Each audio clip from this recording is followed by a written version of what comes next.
Can you guys hear me now?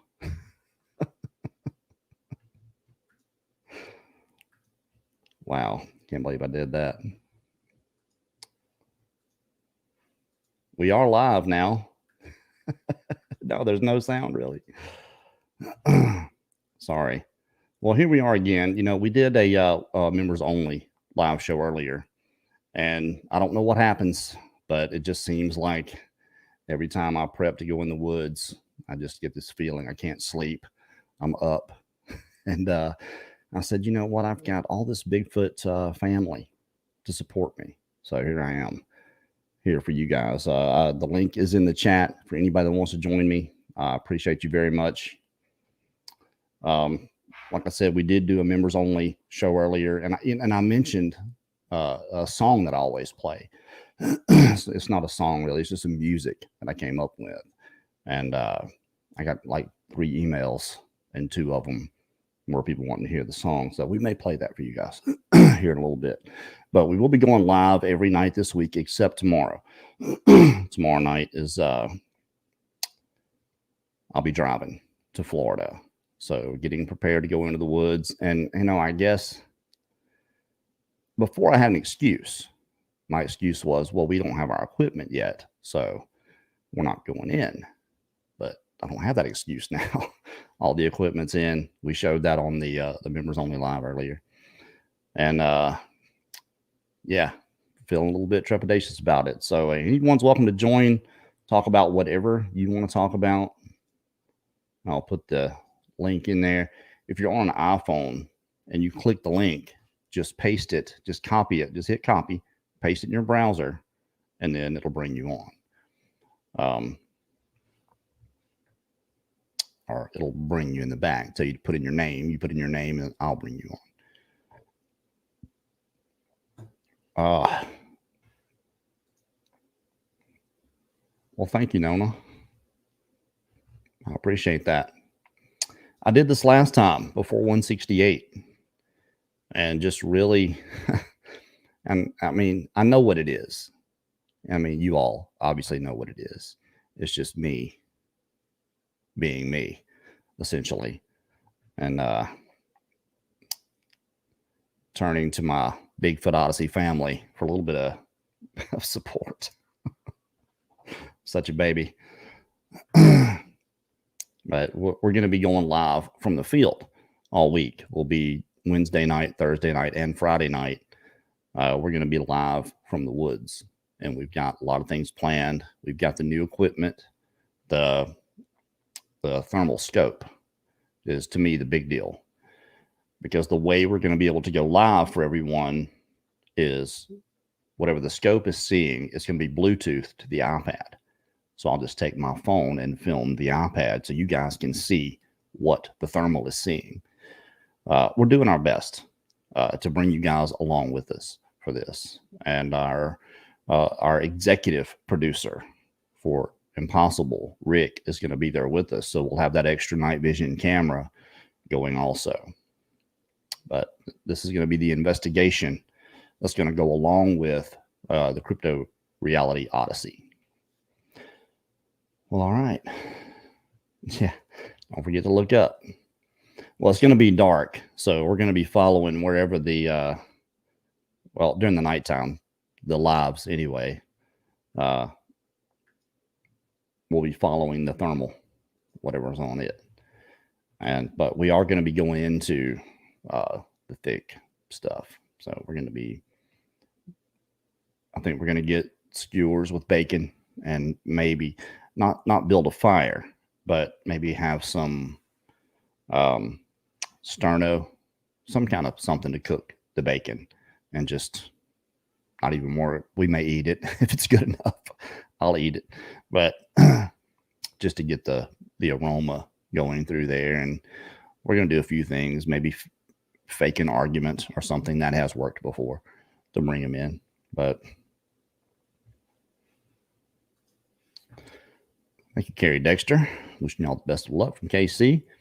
Yeah, and you know what? Luck is a huge factor in it for us, because we just don't know anything about these creatures. We don't know where they're going to be, if they're going to be in the area we are. We know they're around there, somewhere, but they could be way off in the back. They could be hunting.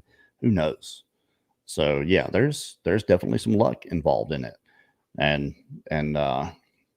battling the interference, whatever that is, if that's FWC or whatever agency is actually doing it, it's levels of EMF out in the middle of the woods.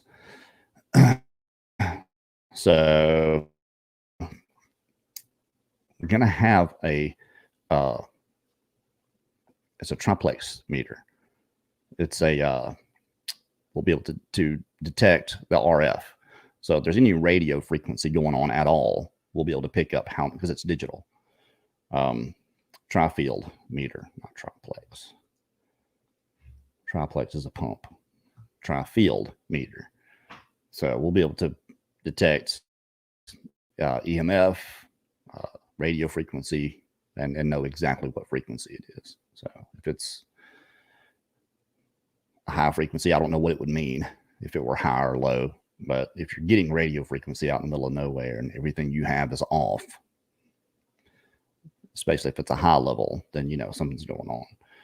But that link is out there for you guys.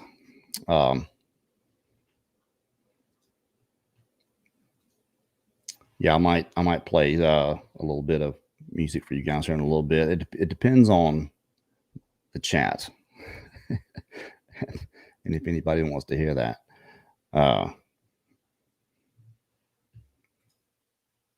Yeah, don't forget the bug spray, Danny, for sure. Carrie, take a mirror, OD sufficient size, in with you and put it out there. Have a positive, productive, and successful week. Thank you so much. Yeah, we've got a few things planned for sure. We're shooting a full 3-day expedition, just Mark and I. We're probably going to have a few people there with us. Obviously, Rick's going to be there holding the camera and helping out, and possibly Mike Velez said he would like to join and help out, but we're going to be shooting for the Impossible series. So it's probably going to be just a lot of Mark and myself is what you guys are going to see on camera. If you have this bad feeling like 168, why are you going to do this full time?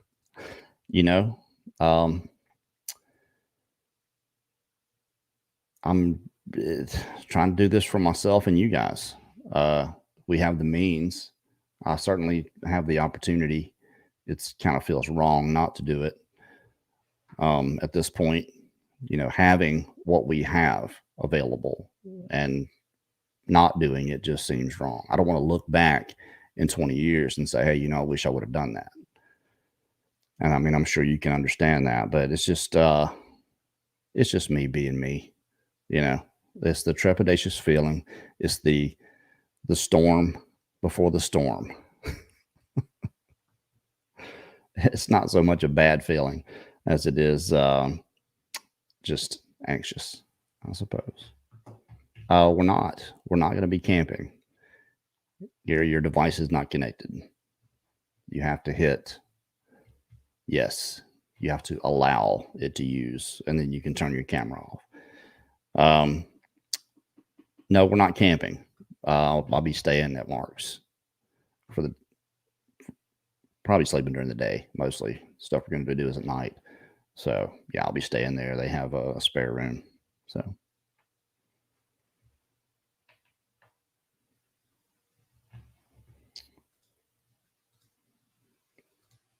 why not? Why not what? Like I said, I had I get this I need some help feeling, and realize that I've got all you guys to help me out. So hopefully no one else is going live right now. It's Monday night, and isn't it always Monday? I mean, it's just how it feels, doesn't it? Linda and I came back from vacation, and it just was like, are we home? Really? So nice being away. And it's going to be cool to go down and get out in the woods with the new equipment, the big lens, the new camera, the new thermal, and hopefully get something good. We'll be bringing you guys along with us as much as we possibly can with going live. As long as the phone will hold up, we'll stay live with you guys. But we'll probably be out for a while. We're breaking out the parabolics, the new thermal, both night vision cameras, and the 3 or 4 of us, depends on if Mike makes it. We'll be going out to try to get these things to come into us. Going after them really doesn't work. It just doesn't seem to, especially if they realize what's going on. They're just staying farther and farther away from you. But it seems like these little ones want to mess with you. And that's who we're trying to catch, is these little angry guys.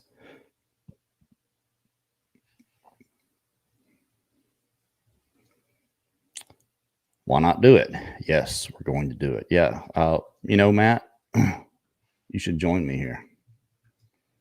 Go to your garage and there's the link again for anyone else that wants to join. Gary tried to join earlier, but for some reason didn't get on.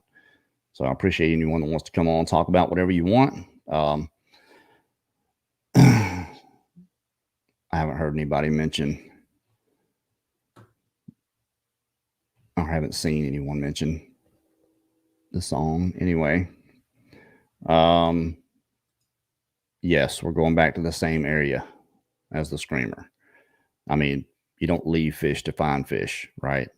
We know these creatures have been seen out there from a distance, multiple. And Mark, we had the members only earlier, Mark, talking about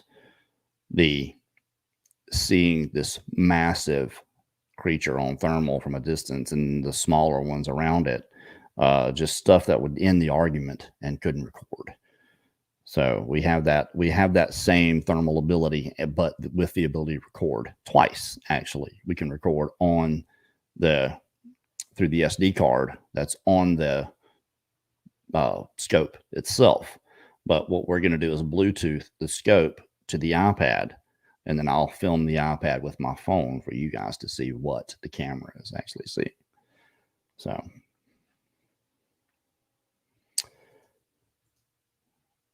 yes, we do actually. We're using the DJI Osmo for the back. It's on a gimbal, so you can set it to a certain level, and when you move, it stays fixed to where you set it. So it's good for facing backward. So when you're moving and all the bouncing motion, you won't see all that. It'll be relatively smooth because it's on that gimbal. But we do have no singing. There are no words, actually. Okay, Tanny.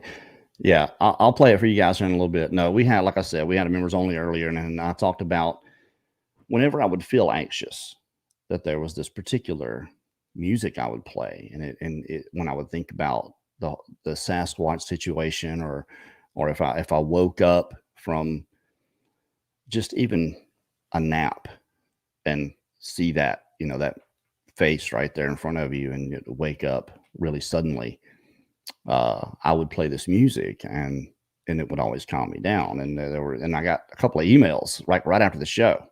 Well, one email and one was a message, and they were wanting to hear the song. I was like, well, I guess it's kind of hard to do, unless we're doing it live. But I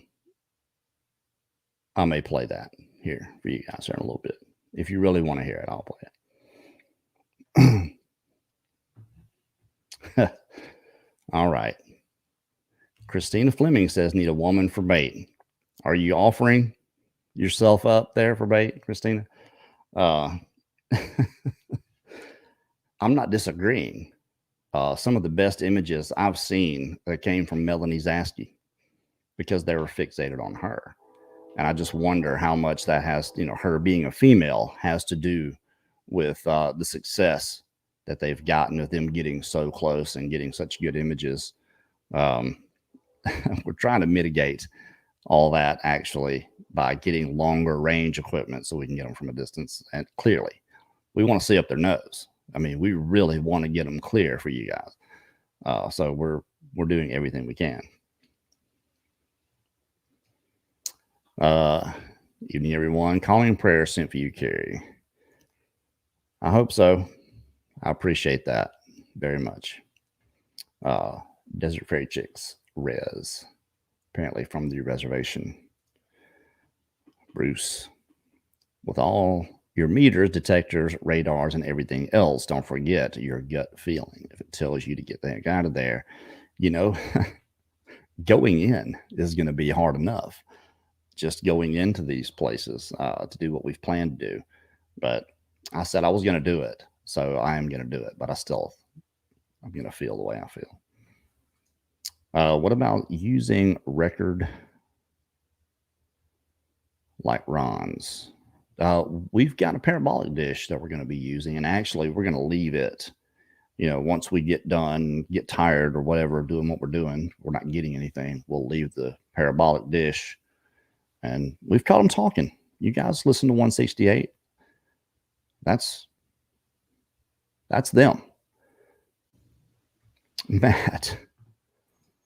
Thank you so much, Matt, for coming to rescue me. I appreciate you. How you doing? Matt. Hold on, let me turn that off. So what are you doing? We're going live every night this week, except Tuesday. I'll be driving. Oh, this week? Cool. Yep. We're going live. Well, I'll be down there Wednesday, so we're going to go live Wednesday night, Thursday night, and Friday night. So, man, everybody has something big going on. I mean, so we're all getting closer. What are you guys doing? Well, it's not really you guys. It's just a small. I'm down to 2 or 3 people that I will that I like to go out with. Let's just say. Right. Everybody else is crazy. Well, we hear you. Well, it's not that. It's just I'm changing up to the kayak as you know, trying to go more off trail, more downriver, more. Yeah. You know, you always get to these places where you go, what's over there? You know, and I'm so sick of saying what's over there. So we're taking kayaks out now and doing that sort of thing. But you know, there's a big expedition going out soon, if not already out in New Mexico. And then you're doing yours, and ours is not big though. We're just going to shoot an expedition to go along with the Odyssey that we shot. Well, they're all big though. I think everybody's doing a lot. I think everybody's doing a lot, and we're getting closer. Everybody's moving the ball or trying to move the ball, and that's what's cool about it. I'm just now starting a year-long project. I think it's going to be my first, what I would call a film, and it's going to be the Central Florida story of an area that I've kind of working. And it's a theory I have of what I think is happening, and without giving too much away, but I'm going to start working this area with probably 2 to 3 people on and off throughout the year. I've already started it. There's already been 3 trips to it. It's not far from my house, and it's going to be kayak based, but it's just, I'm doing a lot of library work now. I mean, I'm reading over 100 pages of just documents of the area, from the Indians to the tool making to, you know, going back to the whole Florida history, like you did with your area, and trying to get more of a concept. So when I go in there and see something, I know what I'm seeing. Well, I'll tell you what we've done is the places like Mark and Melanie over 7 years have got 5 or 6 places where they're pretty consistently having activity. So Mark goes and looks on Google Earth at these areas and looks at the similarity and the common, you know, what's common between them all. Mm-hmm. And so he's familiar with, you know, near water, northeast side of, you know, of a high area tends to be an area where they like to gather. So that's kind of what we're going to do going forward when we go to like Donnie Miller's, when we go to Arkansas, when we go to Tennessee. You know, we've got a lot of stuff lined up because I'm going full time with Bigfoot Odyssey. So Okay, cool. yeah, so that's coming in just I'll be able to go full time in probably about a month and a half. So I can't just leave my job. I've got to train someone to do what I was doing. So and then we've got all that worked out. So and I may just fill in, out there with them every now and then, but for the most part, we're going to be traveling, doing the Odysseys and then the investigations along with them, and just putting out content for Bigfoot Odyssey and being happy with life instead good of deal. Congratulations. and instead of just working to be home, no matter what they pay, it's just not worth it to sell my life at this point, because we just don't have that much time left. I mean, I'll be 49 years old Friday, and it's you're so young. Probably got about 10 more, maybe 10 years of doing this, the way I want to do it. So that's kind of how I see that. The oil field will always be there. It'll be there when I'm 60. So yeah. Well, I see the end of the line also, and want to, but I'm not. I know right now I'm not going to be in Florida no longer than 3 more years. So, really? Yeah, it'd be moving up to North Georgia, South Carolina, Greenville area. Going toward the interior, the heart of Forest. No, I just, I've been in Florida my whole life, so I'm a few years away from retirement. So, I'm looking forward to. You're not 60, aren't you? I'm 62. What? In July. Yeah. I told you that's why I don't have 10 years in this. I knew it 2 years ago. You don't look a day over 59, man. Well, I don't smoke and drink, and I try to take care of myself other than playing youth soccer. I'm at 49. You actually look my age. My knees are all messed up though. I was supposed to go on some of these trips that were mentioned, and I just can't do it. Hence the kayak. It's not that I'm a genius trying to say I'm a genius, because I'm exploring the waterways and going to the other side. It sounds great, but the bottom line is my knees hurt. I mean, I just painted our house this week, and I was off last week, and we tackled our house ourselves. And at 62, going up and down ladders, I'm feeling it. So I spent. Yeah, it's worth paying someone. Oh, well, to no. do that. The last 2 times I had someone paint our house, it just looks like crap. I can see all 3 colors from the last time that other people painted your house, and you shouldn't see that. So we're doing a deep, thorough. Okay, Linda. Screens are coming off, and it's looking good. Linda won't even pay someone to mow the yard. She has to get out there and do it herself. Well, I'm still doing everything. I'm not old and decrepit yet, but that's why I made a joke. Everybody thought I was serious. Like, I'm not going to be in this for 2 decades. I'm hardcore. I'll do something for 2 or 3 months, and if it's not getting results, I'm not going to keep doing the same stupid thing over and over. There you go. I did the 6, 8, 10 people going through the woods, and I didn't see the results from that. Without some thought and planning what you're doing. Yeah. But we didn't do that. We were weekend warriors going out. And was it fun? Yeah. Did I have a blast? Yeah. All the above. You're out in the woods. It's a good time. But yeah, I don't have 10 years to be doing waste of time trips to go hiking. I'm hiking with a purpose, and I got a mission. So glorifying hiking, glorifying camping. You're not into that, and I get it. And look, what we did wasn't much more than that, really. The only thing was we had a focus, and it was to make a production. That was my focus anyway. As much as I really didn't get anyone else to follow along with that. Donna Casey wants to know, Carrie, do you speak with Scott Carpenter? Yes, I do. I took him to dinner last year at the Gatlinburg conference, and we had a really good discussion. Scott's a real deal, man. He just is.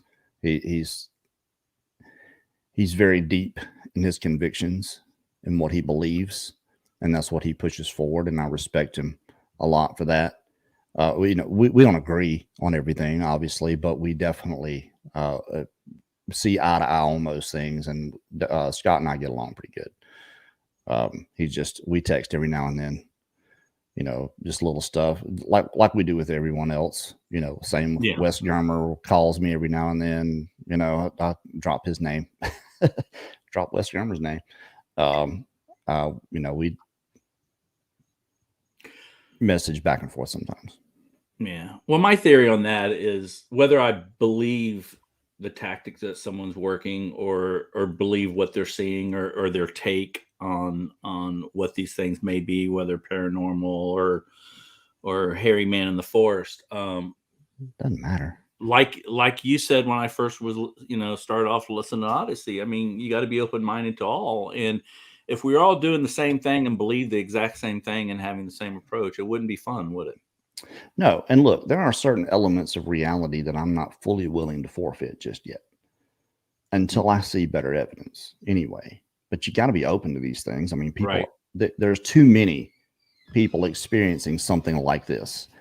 And, you know, whatever the cause of it, if it's perception, if it's what's actually happening, who knows? You know, it's all up to any of us. That's why we really try not to force anything down anyone's throat at all.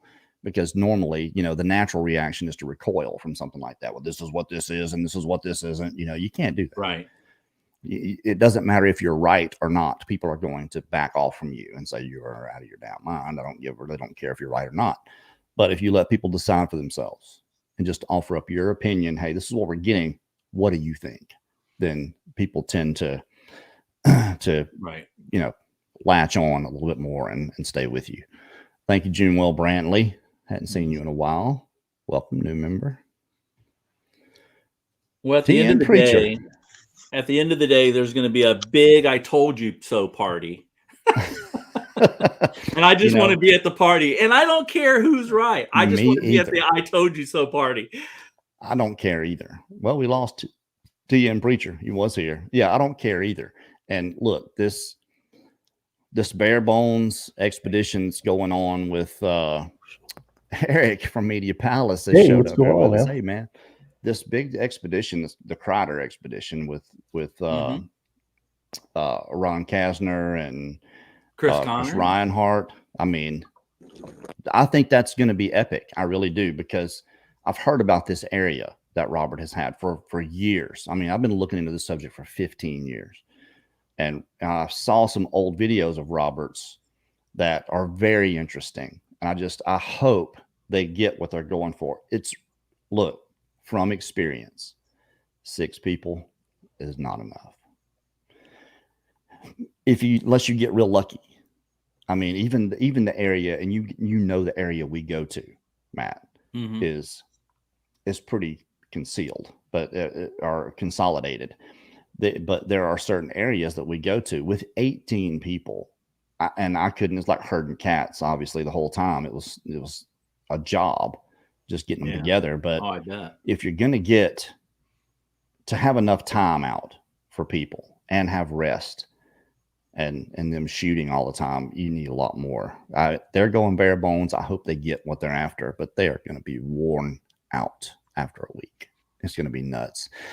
Eric, welcome, buddy. How are you? What's going on, Kerry? What's going on, Matt? I was pretty much lurking, and then I heard Matt say some pretty interesting things about, you know, being in the library and doing the digging. Yeah. I kind of share that sentiment. You know, I don't know if you're familiar with me, Matt, but I'm more of a, I guess, journalist more than anything. That's where my background lies. I've worked in public broadcasting for a long time. So me too. Okay, right on. Cool. Sweet. But I think that's super important.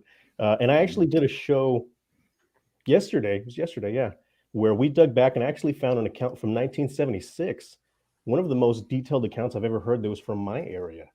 And it was, you know, 4 separate people had witnessed 2 different beings there, whatever. And but the story, the thing that got me was just so detailed.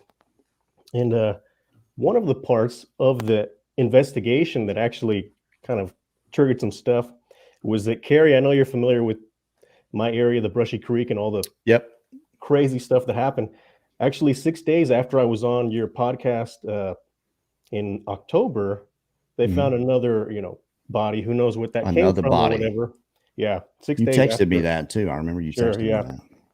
Well, anyways, the thing that really piqued my interest was these sightings in San Antonio led up to detectives finding a woman's body in this area, and she had been impaled with a branch. And the detective said it took superhuman strength to accomplish that. Have you guys ever heard of someone being killed by being impaled by a branch? No. Not without falling down on top, but right. And this was during a rash of sightings going on. So I think, Matt hit it right on the money. To go back and kind of look, you might find interesting things like that, but it also might point you in a direction, somewhere where you didn't think had activity or, to that effect. So I'm kind of with Matt on that. I'm not much of a field researcher, so to speak, but I definitely go back to the archives and look and see what I find. And I might have found, if I do a little bit more digging, I'm actually trying to contact the family now, a family that claimed to have a video taken in 1981. And this was on tape. So it's not digital. You can't just erase this. You can't just delete it. You got to go throw that thing away. So hopefully, we'll get a little bit more details talking to this family. But that again, I think that's why it's interesting to kind of go back and do the digging. Yeah, hey, look, 15 years. I'm not much of a field researcher either. We tell stories and we'll go to people's places, but kind of jumping into that, it's for my own catharsis. It really is. Mainly, it's just to make me feel better. The fact that we can take cameras and try to bring people along on our journey is just kind of ancillary to the main focus, which is just myself. I know it sounds selfish. It really does, but it's the truth. It's for me more than anything, to make myself feel better. And it's no different than me doing this live show on a Monday night. It's for me, and I make no bones about it, and appreciate everyone showing up here for sure. I know I'm not going to go to sleep when I leave here. Hey, Carrie, did I hear you say you got a scope?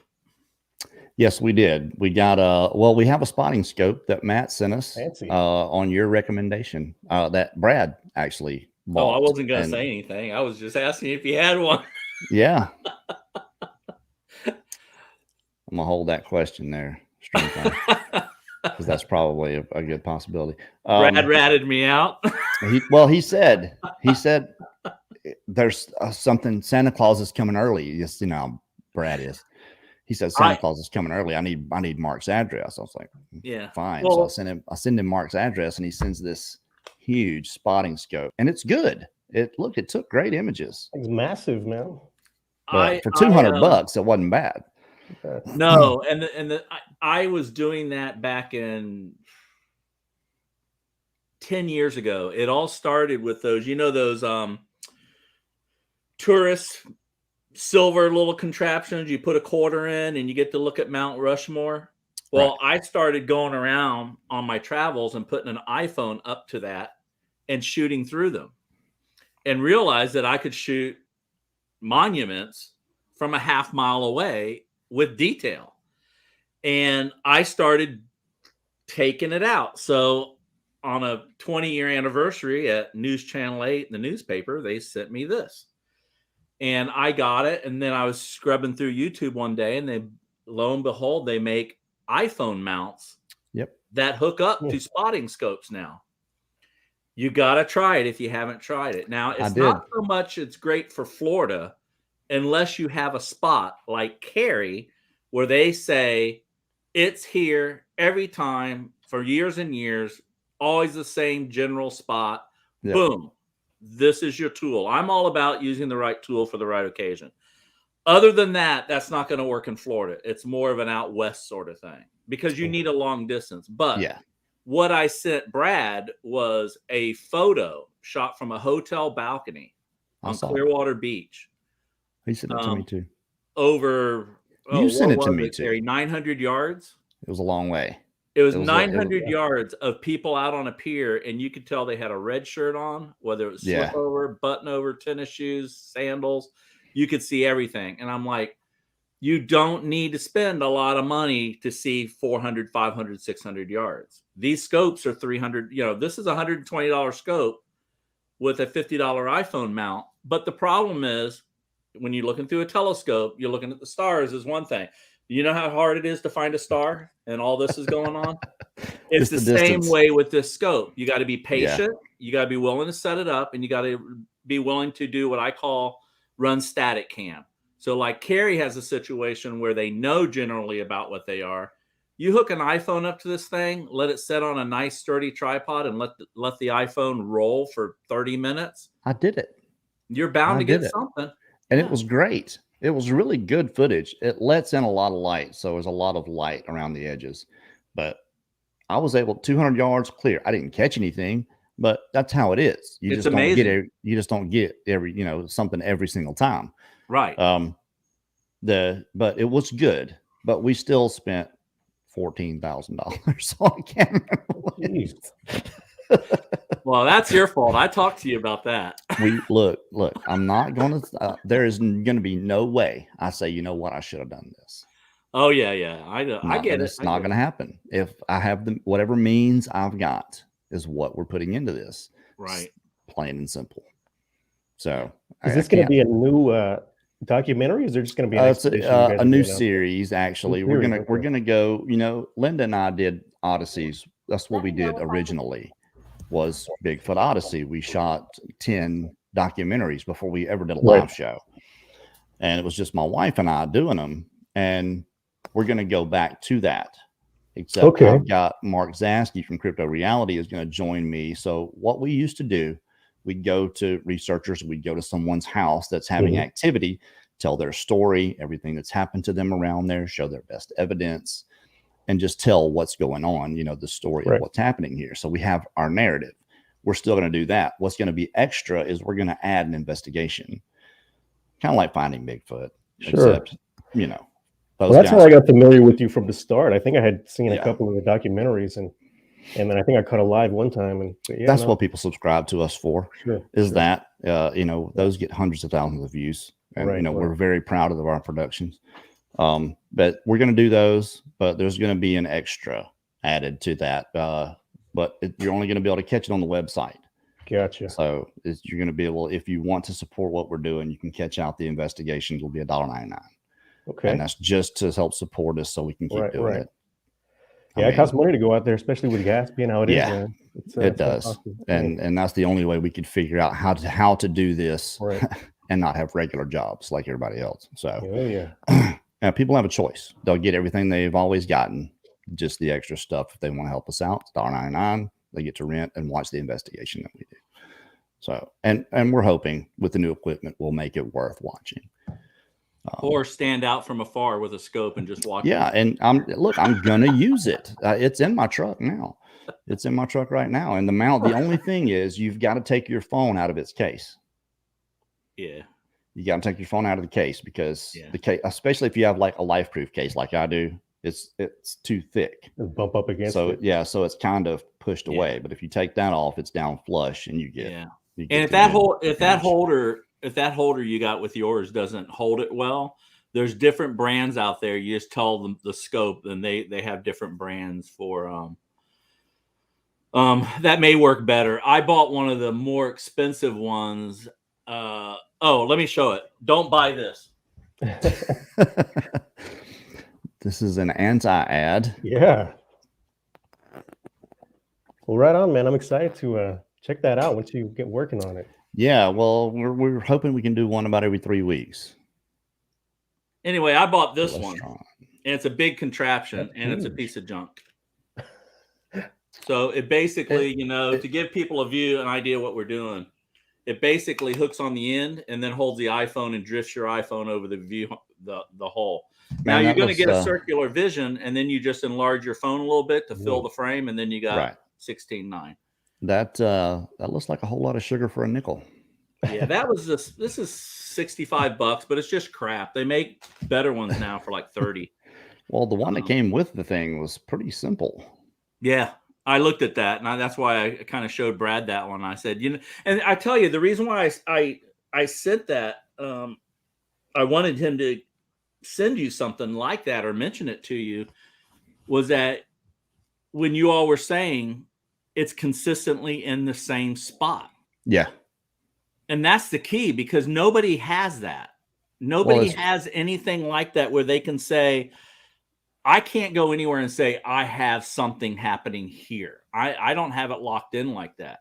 Did you now, do the I have a corridor. I have a 38-mile corridor that I think stuff is happening in, and that's going to be the focus of my documentary. But I mean, I don't have a. Oh, you should call it 38 miles or 38 There you mile go. corridor. Yeah. I will. I'm stuck on numbers. Right now, I was 168 going with the hours. Central Florida story, but I kind of like that. But yeah, so I'm picking people to work it with me. It's not like I'm building a team. I'm going to take 1 or 2 people and trade on and off. I did take Max Powers there 3 weeks ago. He was down, and Gotta love that guy. I tell you, he was pretty stoked about what I have come across. So now I'm just going back, like you were saying, and saying what is going on with this place. What is the history? Because that's something Mike, Tactical Bigfoot Research, up in Rochester, always. When I went out with him, he's like, working with Mike. Working with Mike is like, he knows forensics. I mean, he knows how to do a crime scene. And so working with Mike is like, you have your UV light. Do you have your popsicle sticks with flags on them? Do you have It your sounds tape like loads measure? of fun, man. Oh, it's like he works it like it's a human dead body laying there. And Very all clinical. we're doing Very is clinical. very You're clinical. saying that like it's a bad thing. No, it's not. It's just Not entertaining. He goes out with us. He goes, "What are you doing?" I went, "Oh, I've already photographed this." He goes, "You got work to do. How far is the deer leg from the skull? And do you see a rock?" And I went, "What do you mean? Do you see a rock? Why would I be looking for a rock?" He goes, "What took down this thing? What took down the deer?" Yeah. A real like, investigator. That's it's way over my head. I'm But interested in that type of detail right there. That's the real deal right there. Yeah, and so it's just not entertaining. That's all. Yeah, so I'm waiting to get Mike down here, but I don't want to have him ask me 4 questions and me not be able to answer one of them. And that's what happened to me the last time. It's like, where are the ley lines? What? What is this? What is that? Wow, that's really getting into it. Pete Gross wants to know if we're helping people also. Hope you're not only investigating like so many do. I mean, helping people is obviously what we want to do here. I don't care about Sasquatch, not even one little bit. As long as we're making people aware that Sasquatch are out there and whatever it takes to convince them that they are, is what we want to do. Now, what we're going to be doing is going and telling people's story, going to their place. We're not going uninvited. This is obviously people that we've talked to that want to get their story out, and we're going to go and film that. And to me, the narrative and hearing someone else tell what's going on around their place, what's been going on for years and years, those are the things that really grab people's attention and hopefully make them wake up a little bit when they're in the woods, when they're in a situation where they could be running into one of these creatures, that this is a thought, at least. Just to think that it's possible. That's all. That's the best we can ask for. That's a game we can win. We can make people aware. That's the help that we hope that people get out of this. Just an investigation. We're adding that to this. We're going to do our own and see what we can come up with, in the interim. But the main story, what everyone's going to get for nothing, except for if you got to watch ads on YouTube, obviously, is the Odysseys. That's what we're going back to. We're just adding the investigation on that and the extra stuff. So the stuff that I really don't care to do, that I've gotten Mark Zasky to agree to do, to do all this traveling around to other people's places. It's so different hearing stories of what people are saying and seeing and experiencing than to actually get out there and then experience it yourself, and then realize the light bulb goes off and you go, oh, that's what kind of Carrie was referring to, or, oh, that's what so-and-so was seeing. It's a total different world. And you hit it from day one with me, Carrie, on the awareness. I mean, that's all it was when I did the should be coming around the mountain bit on my little encounter behind me of what strangeness happening. But awareness is key, and I still have that. It's drilled into me, and hearing all the other stories is great. At least you're not going to be totally freaked out when what you thought was totally not possible actually possibly happens in front of you. Right. And I think it's not going to throw me, because I'm going to go, I've heard it before. I won't die, but I'll probably crap my pants. Yeah, that's really the idea, is that, hey, I've heard it before. And look, I wouldn't crap my pants. Are you sure about that? People say that. And then, these independent things happen. I wonder myself sometimes how I didn't pass out. But these it's got to be about that. I think this subject is so far ahead of itself sometimes with the details that people bring out about these creatures. What can they do, what they don't do. I hear these things, which baffles the crap out of me, how someone could know what they don't do. But I think we're so far ahead of ourselves. We need to get, we ourselves feel like we should be back in square one, not on number 69 when we haven't gotten past part 2 yet. Right. And getting people to just pay attention and getting more people into the subject. A rising tide raises all ships. So, that's a great point, man. Anyone creating competition in this field where none should be, it's just insecurity.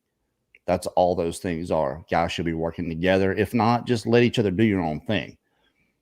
It's there's so much bashing. We get bashed on daily, but what can we do about it? We try not to ignore it. We say, well, we must be over the target if we're getting bashed on really hard by anybody. But that's just insecurity. People that are creating this competition where none needs to exist. We should be all talking to each other and communicating what we have with one another, really. Yeah, I've been in the field, I guess, or the community for less than like 2 years, and I've experienced that firsthand. It can be cutthroat out there, man, for sure, especially if you're, I guess, going in the right direction. That's what I've seen, at least. Hey, what's the right direction now? Really? All I want to do is catch one on camera where someone looks at it and says, holy crap, what is that? Where they are going to have to question my integrity. They're going to have to say, well, if that you got guys out there in masks, or that's some kind of CGI that you're doing. Not, hey, that's just the bushes. That's what I want. If you're going to doubt and be skeptical, which is fine, I think, skepticism has utility as long as it leads to conviction. You don't want to be skeptical in the middle of the woods, at night. That's not a good place to be a skeptic. But questioning things, absolutely, you have to do that. Yeah. Well, you learn from everybody. Everybody should be learning from everybody else, and should be. It's good. It's good to hear everybody's experiences, and not only that, it's good to hear their take from the experience. Because I'm getting to the point now where I can hear people talk about experiences that I have experienced, and my takeaway was totally different from their experience, or sometimes it's the same.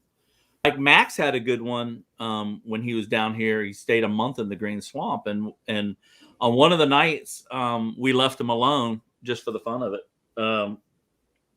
He counted 49 knocks, and everybody who knows Max he's very analytical, and he just goes, that's just way too many to be real, and what could it be? So he's sitting there making breakfast the next morning, and where we were at, there's this huge tree over 100 years old that comes up starts arching over the riverbank, and the top end of it has already broken off, but it's still thousands of pounds of weight.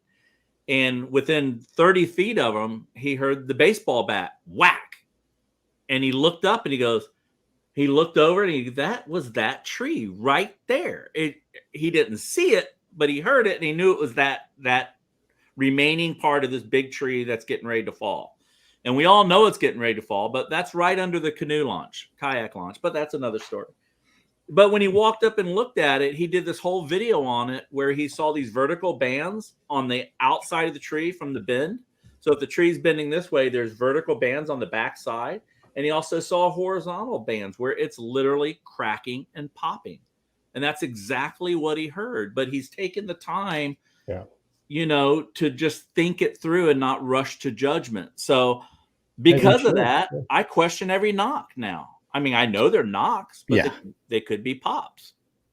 Are you in a place where good point, man, and an excellent example of the diligence you really should have with this. Yeah, you're talking about a creature that we love to anthropomorphize. We love to put our own human limits on these creatures. To be able to look beyond that and go further in investigating and not just come up with a theory and say, okay, this is the next fact I'm going to put out, is that I happen to be out here for 4 or 5 hours and I experienced this. So this is what they do.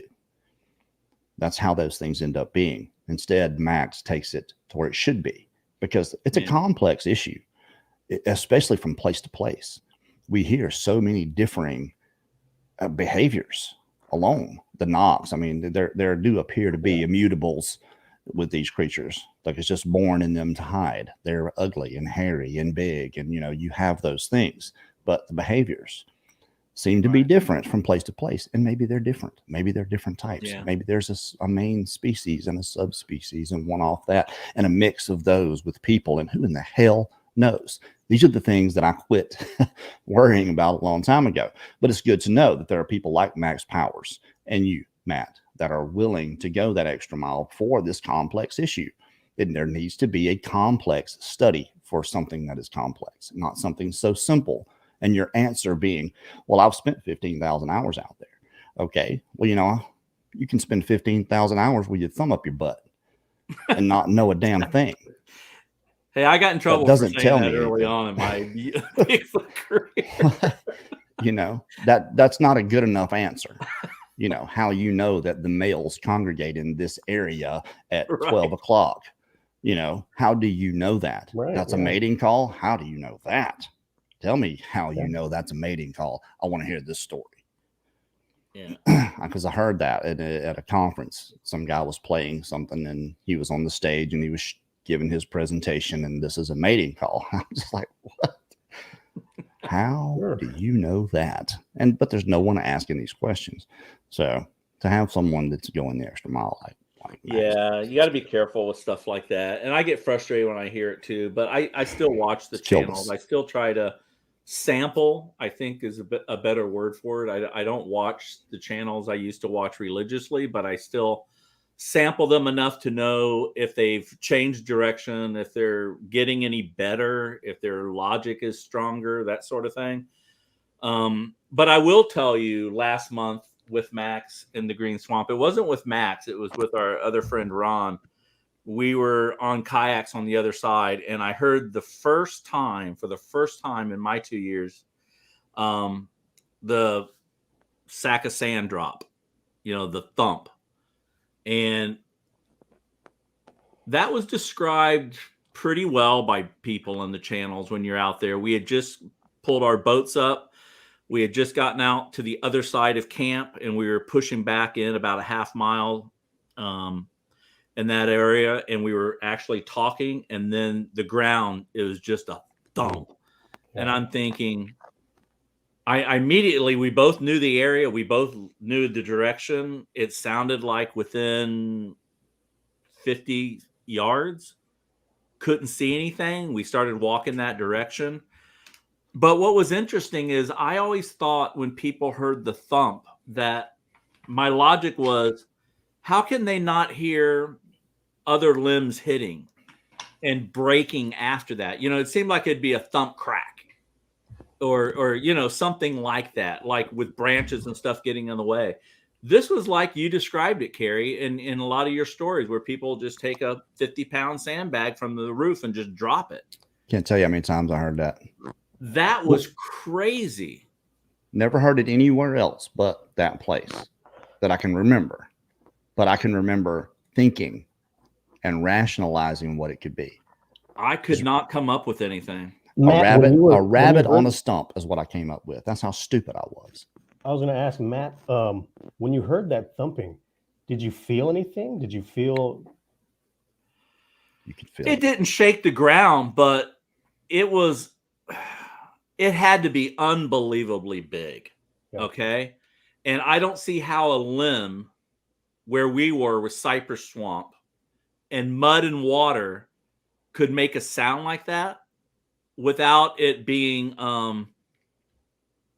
some sort of, I don't know, if a tree hit that hard in the swamp, it would go down 10 inches, 15 inches. You know what I mean? Yeah. It was that sort of thump. And if something on two legs jumped, you'd probably go up to your waist. I mean, it was incredibly, felt like a large mass, like someone belly flopped in the middle of the swamp, and there was no other sound with it.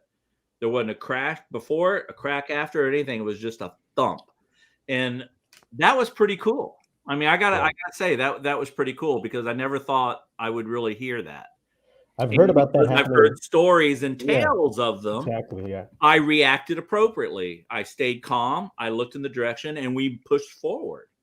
And I was actually really, surprised that I handled it like that. But you didn't think rabbit on a stump. No, I knew it was something big, and I went, that was no way a branch falling. Yeah, people have where's the branch? That's awareness, ladies and gentlemen. Yeah. That is. I've heard the same thing in my area, the thumping noise, but the people that I've talked to, they told me they could actually feel it. Like it was within maybe 15 feet. They could actually feel, they heard the thump and then they felt it essentially. And it was more than one. It was like a cluster. But, no, this is just I've heard that. I've heard several thumps before, like dum dum dum. Exactly. But deep, hard hits on the ground. Yeah, they said they felt it. That's it. They got the hell out of there. Nothing else happened. I'm hunting, and I have no idea there's Sasquatch is even a thing. I'm just out there hunting in the woods, really paying attention to the woods. That's how good these creatures are at hiding and staying away. Bernie Gannon wants to know, hi, Carrie, in your upcoming continued investigations with Mark, have you considered secreting someone inside your trunk this time? You know what? This time I've got a different truck. I have a rental because my truck was being fixed. The entire fuel system had to be replaced, and it's a diesel, so it wasn't cheap. Thank God for insurance. I've got this truck, but we have talked about that, but I think our tactics are going to be a little bit different this time. The first night we go out, we're going to go during the day and stay on through the night. And we're going to bring chairs and probably going to cook some bacon just to get some aromas going through the woods. But we're going to the place where the guy was screaming. He wasn't screaming. It wasn't a scream. It was an angry growl, but it was high pitched, like, eh! But it was 50 yards away, and he was running back and forth doing it. It was the nuttiest thing. It scared me to death. I mean, you guys could probably tell if I said I was sweating. I wasn't sweat. That was the bug spray I'd put on the second night because I was covered in this, this tea tree and all kind of other stuff because the mosquitoes were so bad. But I had put a battery in my camera, turned away, looked at it. It was at 198 minutes. Looked at it. It was at 16 minutes. That quick. It was gone down. So when I took it out and put another one in, I didn't hit record. And that's when all the screaming started. Mark's got it on the thermal, and we're going to put that in the investigation. My buddy Mark is here, Mid-South Sasquatch. How you doing, man? Good to see you. What's up, Kerry? Thanks for showing up, man. Yeah, man. Appreciate you guys very much. I was talking about that thump. I felt it out, and I was in Shelby Forest, out in Shelby County, Tennessee. Me and a couple other guys were out there. It was like right at dusk, and I got a video that's on my channel that's called, it has 2 timestamps on it. It's 034 to 036, I think it is. And I'm filming, I can see this with my eyes, but it's like really blurry. And it's like I said, it's at dusk, and we're like deep in the Shelby, the Meeman Shelby National Forest, and there's these two silhouettes that's in front of these trees that I can see moving, but I can't really tell what they are. And I've got it on camera. You can see it on camera on the video. There's two beings in front of these trees. One of them reaches out from the tree and picks something up off the ground, and I can't quite tell it what it is. But right after it does that, we feel a real hard thump in the ground, and you can feel it in your chest. I mean, it was so stout. You could feel it in your chest, and it was like we both felt it was like a warning. So we sort of backed off a little bit.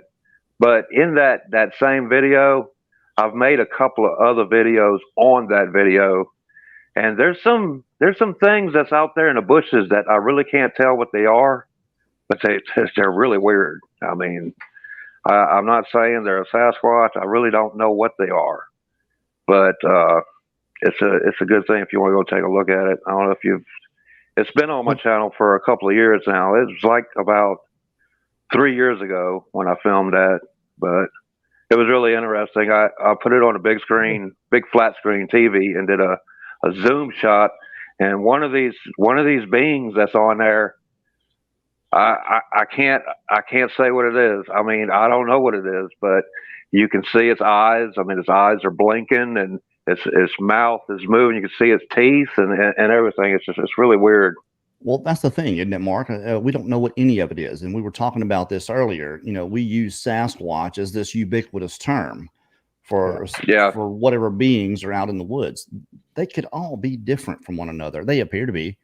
That's right. Some of them, even though they look the same, that's what we're talking about. The behaviors just seem to be from place to place different. And it's not like you can pin down one particular behavior from another. That's right. I mean,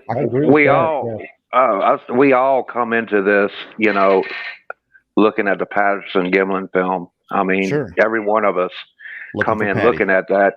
But after we spent, you know, I've spent months out in the woods. I've lived out there for a while.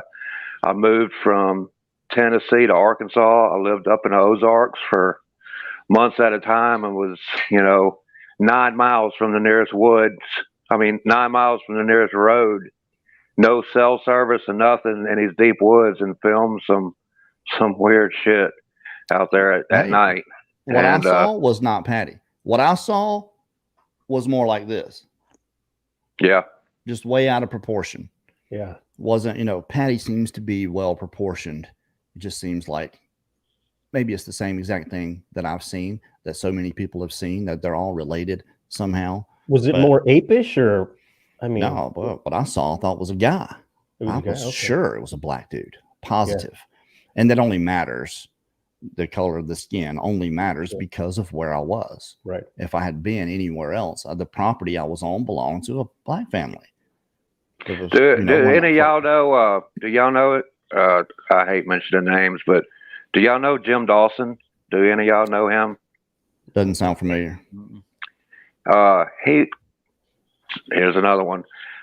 He worked with Thomas Carty for a while back before Finding Bigfoot came out, when they were solo Bigfooters. And me and him went out to a place out in East Tennessee, out in the woods, and wasn't in there 15 minutes and got a confrontation. There was two Sasquatch, and this is another video I got, but it's not on my Mid-South Sasquatch. Well, it is on my channel, but back then I was Memphis Sasquatch back then. But it's on that channel. You can hear the whoops of the Sasquatch whooping back and forth. We're down in like this, it's like a swamp bog area. The one I was looking at was like crouched down below some bushes. I could barely see it, but you could smell it. I mean, it didn't stink like a lot of people say, the real stinky odor. It smelled more like a wet dog to me, or a wet horse is what I would say. That's an interesting question. I want to ask you, Matt. have you smelled anything yet in Florida that you could? No, and that's my worst sense. I probably, if I was in a group of 3 or 4 people, I would never smell anything. I would never smell something like that. Look, I've as many times as I've been in there, probably over a dozen. I've smelled it 3 times that I know for sure that I can say, yeah, that's definitely what that is. What did it smell like, Harry? What did you smell? Really strong urine smell. Urine. Yeah, pee. And like a stale dish rag. Musty. It's so unique. It's not like anything. It's kind of like going to the zoo and washing dishes at the same time. That's the best way I can. Good way to put it. And that's 2 different odors, but they go together. I live in Pulaski County now. I live in right around North Little Rock now, and we was up at Pinnacle Mountain this past weekend. I did about 10 videos out there, and we come across a smell. There was nobody around us. I mean, there's a group of us out there. Half of us was on top of the mountain. I was down below. But this smell came across us, and it was like an unwashed body is what it smelled like.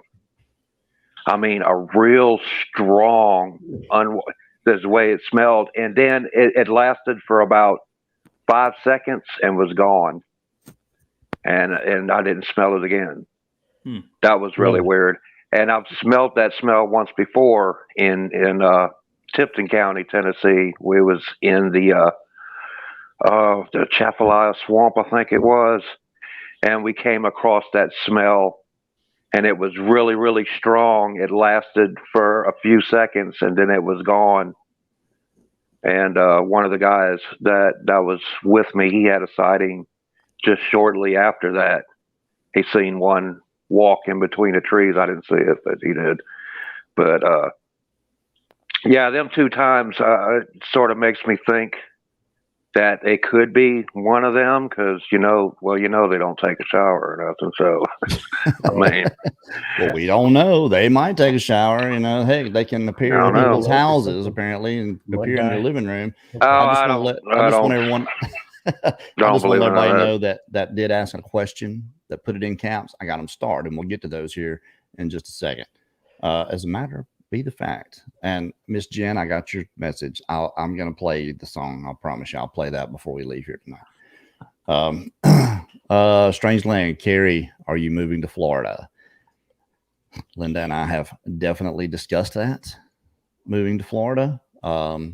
So yeah, that's probably going to be in the near future. Hunter's going to college in the beginning of fall. It's me and Linda left at home, and we've talked about selling out and moving either to Texas or to Florida, and things are looking a lot more now. So yeah. Didn't you say you was coming up to Arkansas? So we're coming to Arkansas in July. Yeah, I got to get with Pam and Paul and see when exactly is going to be a good time for us to be there. We want to try to get at least 3 days in that area. That's cool. What part of Texas are you thinking about, Carrie? If it was just a thought. No further than Abilene. I like water and trees too much. You like to the move north much further than that. I work out there, but I'm kind of getting away from that. Right. Since they tried to blow us up. They didn't try to blow us up. Some things happened, and we blew up an entire battery. And it's a miracle no one died. And it's just been a real eye opener for us. Wow. Here. That's scary. I didn't hear. I've it's just a dangerous job.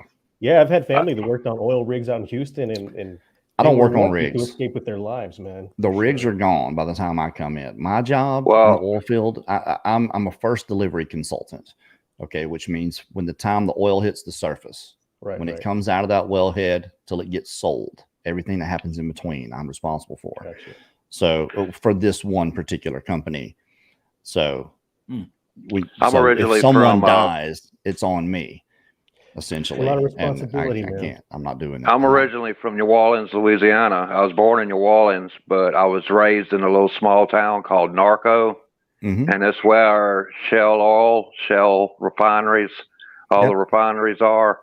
And back in, I think it was 1988, or 87 or 88, one of the catalytic crackers, it exploded, blew up, and it leveled like a mile radius all the way around the plant. Yeah. It was like a nuclear bomb going off.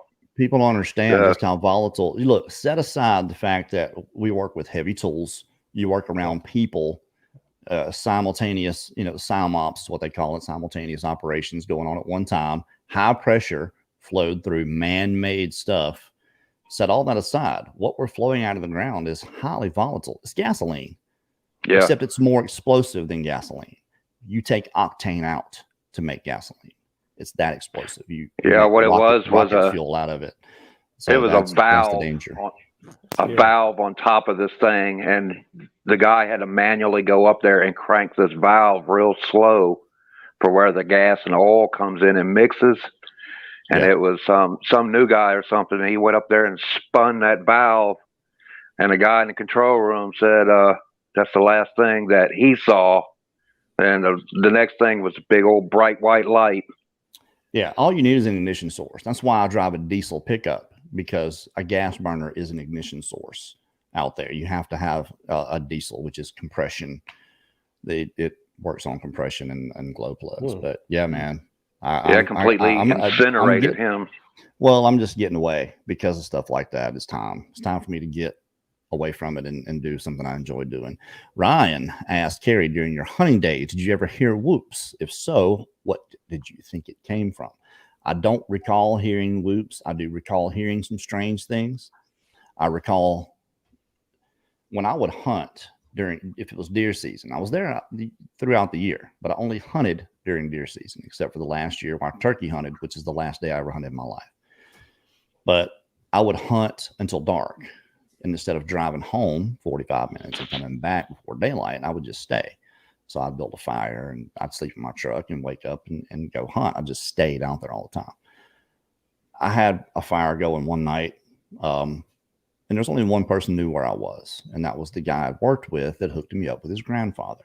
He knew about where I would be in there at any given moment. It's only 240 acres, but no one else went back there.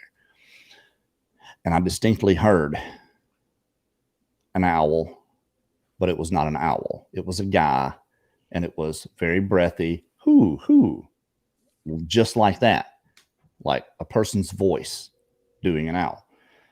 And I've heard that before. I don't remember what I said exactly, but it was something to the effect of, I'm up here, and then I'm expecting him to come walking up, the trail to where I am. Oh, man.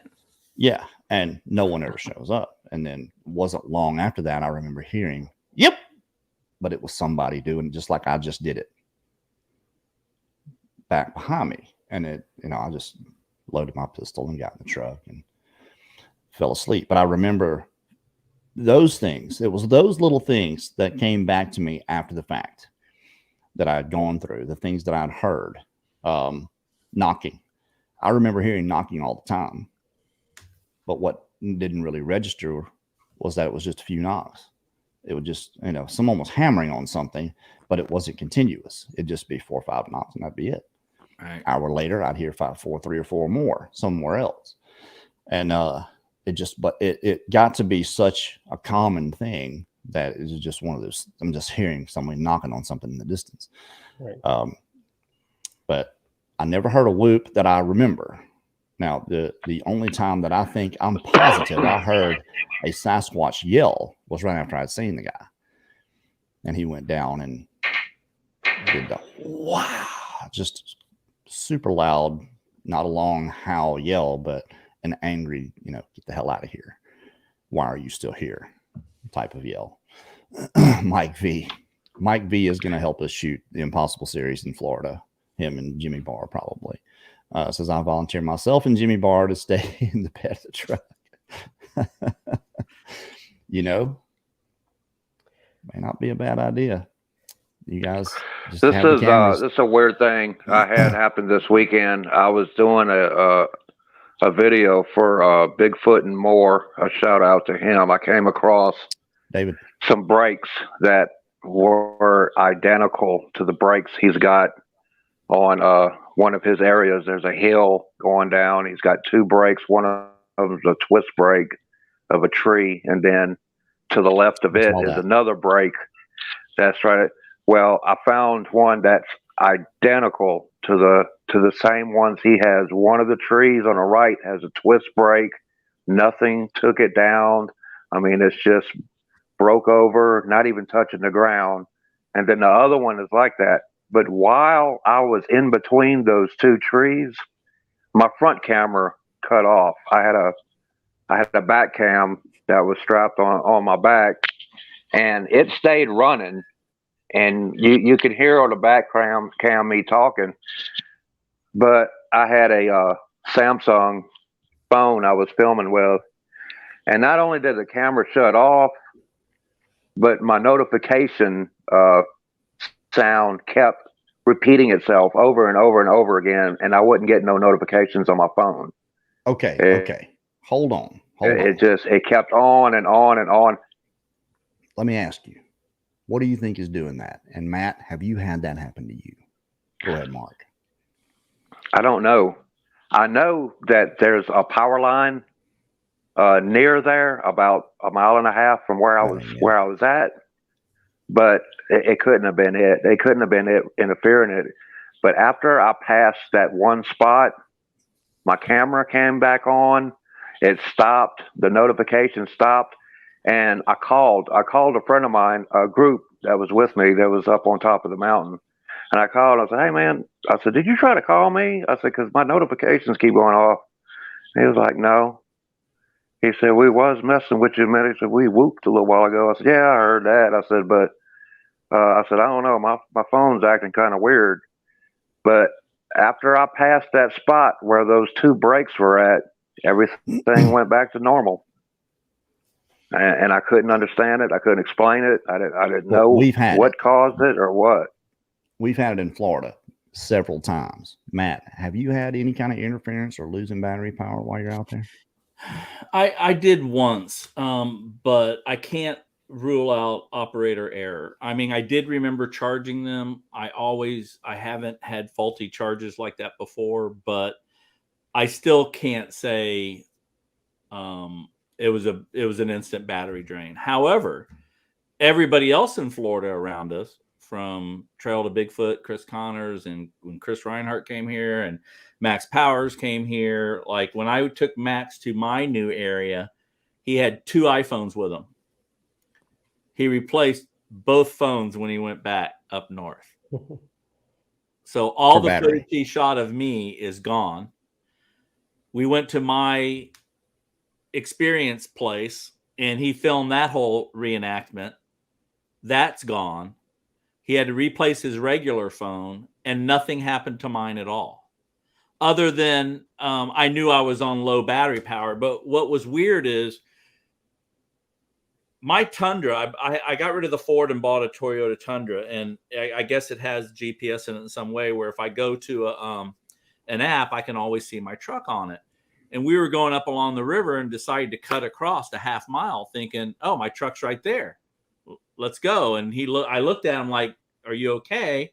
Let's go. And I don't know what happened. I don't even to this day understand how we got to where we got without crossing a road. I have no idea. I will admit that I was navigating that day. I've never had a problem navigating before, but that half mile turned into 4 miles in a corridor that's only 1.5 miles wide. I can't explain it. So you had some time displacement there? Well, is what you're saying? Or it turned out to be one of those 18,000 step days where you thought it was going to be a 2-hour walk. And we you got to hear Max tell it. He's so much better than me. We got there before daybreak, walked down a road, and we ended up finishing at 2:00. He loses both phones. I'm exhausted. I didn't even take water that day, okay? And we went 18,000 steps because we ended back up at a camp that we had left 2 hours before. It was the most bizarre day that we also found this 30-foot tall teepee, probably the biggest one I've ever seen or found in Florida. But what's weird about it is it's on my Instagram page. But what's weird about it is the tree in the center goes straight up 40, 50 feet. And imagine 3 other trees in a 30-foot radius, all still in the ground, just being pushed into it. Pushed over. Yeah, I've seen those before, but not that big. Nothing else in the area. It was on a power line, but it was on a power line from the 1960s, the old wood structure power lines, not the modern day power lines. And it was just off trail. And when you look at it, it looked like it was 20 feet tall. And when you get under it, it becomes 30, 40 feet tall. And that's also on my YouTube channel that Max and I found. And it was the day, I don't want to say we got lost, but the navigation was just pathetic. I mean, if we were Cub Scouts, they would have failed us. And I don't know how that happened, because I was using my iPhone, which when you use a map with your iPhone, you know how it gives the directional. And you walk to the truck, right? Well, we walked and we couldn't go there. So we had to detour, and you couldn't go there, and you had to detour, and you had to go there. And next thing you know, we're 2 miles back south to the right. And then we had a 2-mile walk up a road to get back to the truck. And that was crossing at less than a half mile on a map. Hey man, look, literally ridiculous. Maps will take you somewhere else. It will happen. Yeah, you can look. I've shared my location with plenty, because there's no address in the oil field. You have to send people a pin drop. I've sent it through iPhone, and it taken them 30 miles in the other direction. I can't explain it. Google Maps. Google does that. Even if you've got an iPhone, download Google Maps, because that'll get you to where you need to be.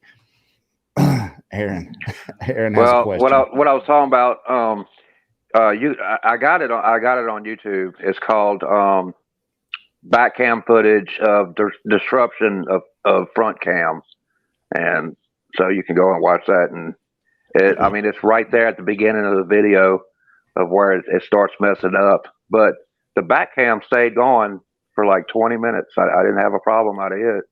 Tell you what, it was just that front. And I got this idea from Matt Williams. From Squatched, South Florida. You guys check his channel out too. He's got a handheld Osmo, and it's essentially a 4K drone camera on a gimbal, but it's handheld. That's perfect for shooting behind you.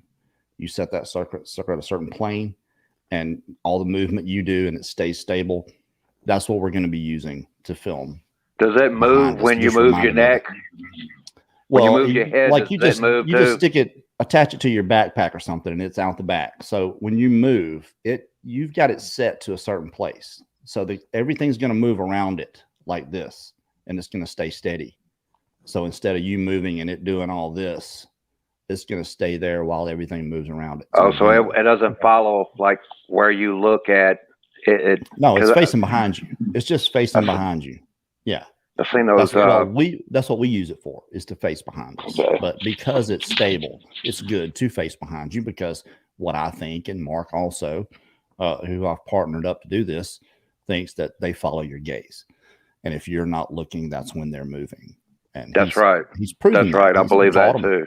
Several times. I want to answer Aaron, my good friend Aaron Heisner says, Carrie, Mark, or you consider going and talking to the farmer that was riding around. You know what? There is no farmer. That's the weird thing, Aaron, is there's no farmhouse. There's just cows out there. I'm serious. And maybe it is somewhere, but it's nowhere near where we were. I think the cows are out there to feed the boogers. I mean, that's just what I think. When we went to the burnout area and we got this on film, we could see the cows coming, and they were running from nothing. They were just running. I've grown up in the South around cows my entire life. Cows go running to food. Whenever the rancher comes in, brings buckets for, if it's sweet feed or if they're putting out hay or whatever, that's when the cows come running. That's the only time. Sasquatch loves sweet feed. These things I know people that through the woods. I know people that has horses, that has stables, and their sweet feed always come up missing. Yeah. Well, the point is, Carrie, have you seen any? I was going to ask, have you seen? I think something chases them. That's the point I was getting to. Is I think something's chasing these cows around and taking them out. They found 5 or 6 carcasses. I was out about to there. ask that if you'd seen any type of animal mutilations or anything Yes. like that. Cow carcasses, just the whole thing. And it'll be strewn a little bit, and it could be coyotes. Who the hell knows what it is? But it's not normal. That's not normal to find 5 cow carcasses out anywhere. Have you seen any other animals that might have been, you know, in the same manner? Something? Man, who knows? We know there's Sasquatch out there. Right. To me, that's the prime suspect. Yeah. I mean, until I can point, and this is what we do, isn't it? We go out to confirm what we already believe. That I don't care who you are. We all have our own observational bias. You cannot bypass it. There's no way around your own observational bias. So whatever we think is kind of what we're going to confirm. And we do our best not to do that, but it's a very difficult thing to do because we're human beings. Right. And for me, the only way around it for me is to put my focus on the narrative. If I can do that, then whatever comes, then I can allow that to come. And I'm not looking for something. I'm not looking to confirm something that I think is happening already anyway. It's just, I think it takes a special kind of person to do that. And I'm not that guy. I have to go a different route. Here's the question. What is the normal loss for a farmer, like say in Florida? I guess you would have to put a head of cattle count to it, but what is the normal loss for a year? At least 1 or 2 a season, I would say. I'm here in Texas. That's what it is. Yeah. See, and that's a question I've had for about a year in my area in Central Florida, is that it's full of cattle. And so logically, my brain says, okay, if there were Sasquatch out here, we would hear of cattle missing. But what if it's so common that they're not reporting it? And so my second line of thought investigation was, how or where would I go to find out how many cattle ranchers here in Central Florida are documenting for tax purposes how much cattle they're losing? They got to get money. Go to the Seminoles. The Seminoles are not doing it for tax purposes, obviously. They don't pay taxes. But they have a ton of cattle on their land. Thousands of acres, thousands of head of cattle. I'm right by a Hard Rock Cafe. If you can get in with the Seminoles and talk to them, if they'll talk to you, you're awfully white. I'm 25% Native American. I'm still too white.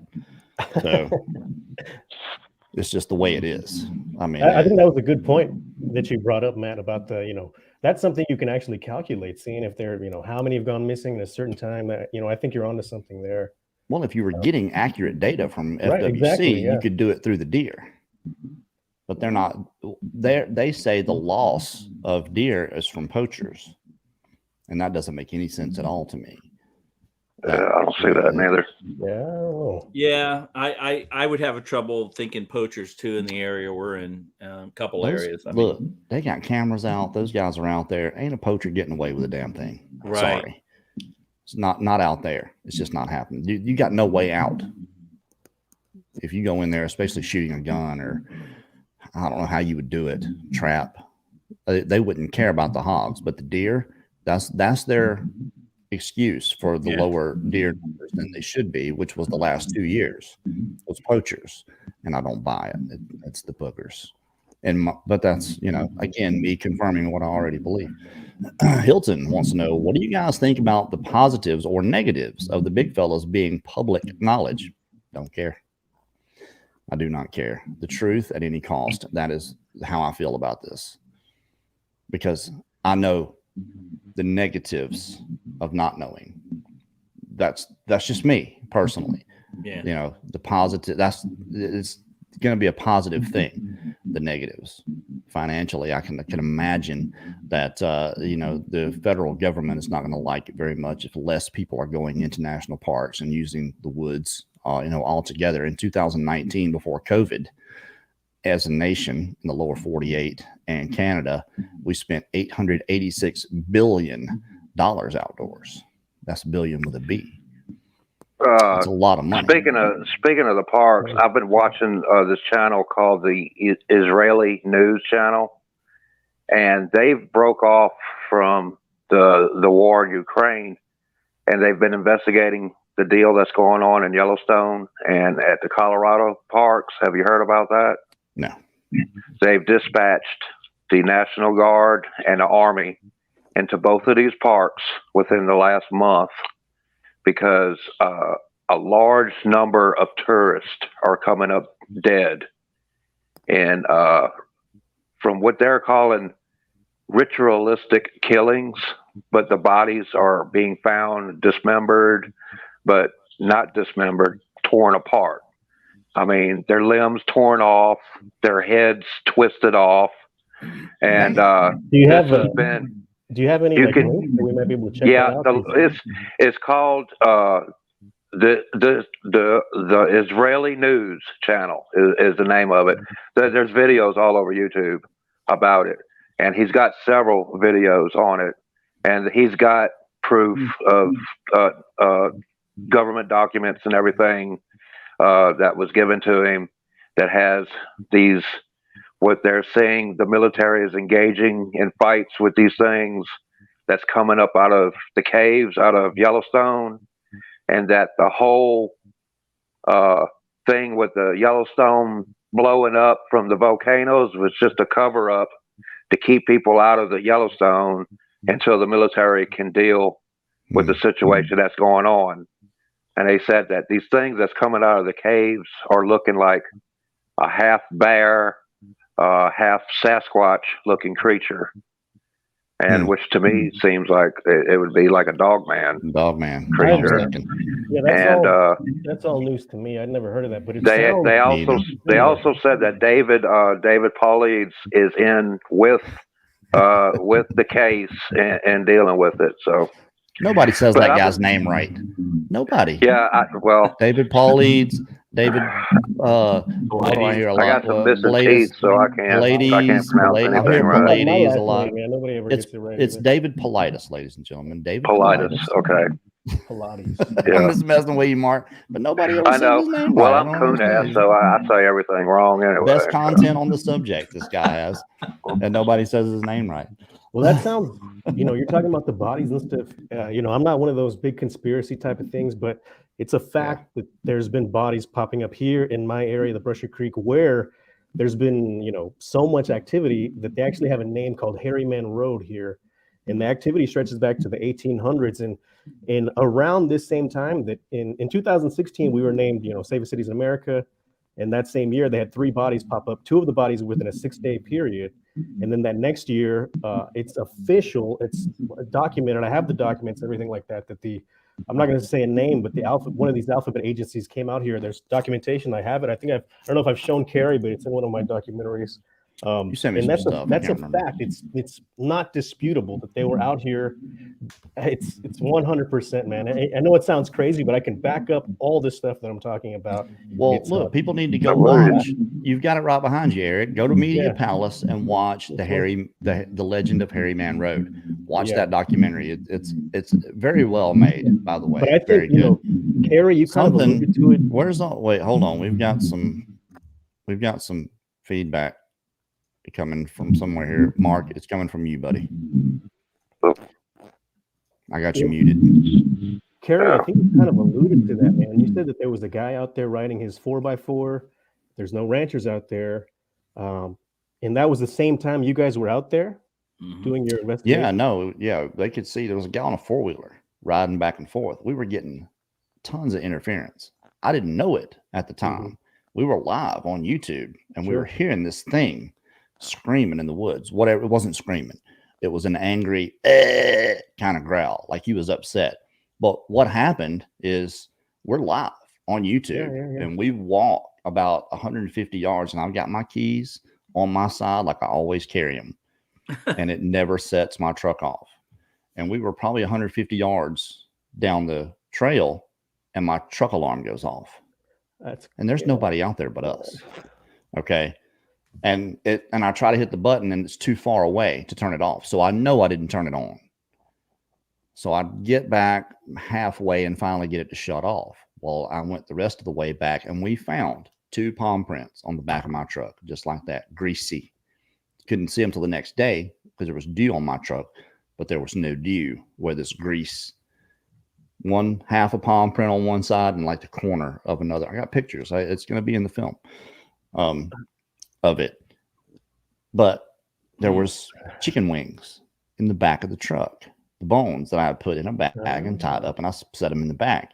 So I think what happened, we heard something when we got out, and we stood around there for about 20 minutes with the thermal.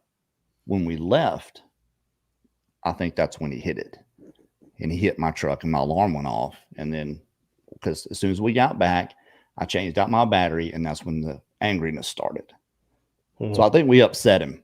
Yeah. Because it probably scared the hell out of him when he hit it. And because my truck looks like a UFO in the middle of the woods. It's got the 1-ton lights on the top, and it's got lights all the way around it. And it's loud. You know, it's a diesel pickup horn.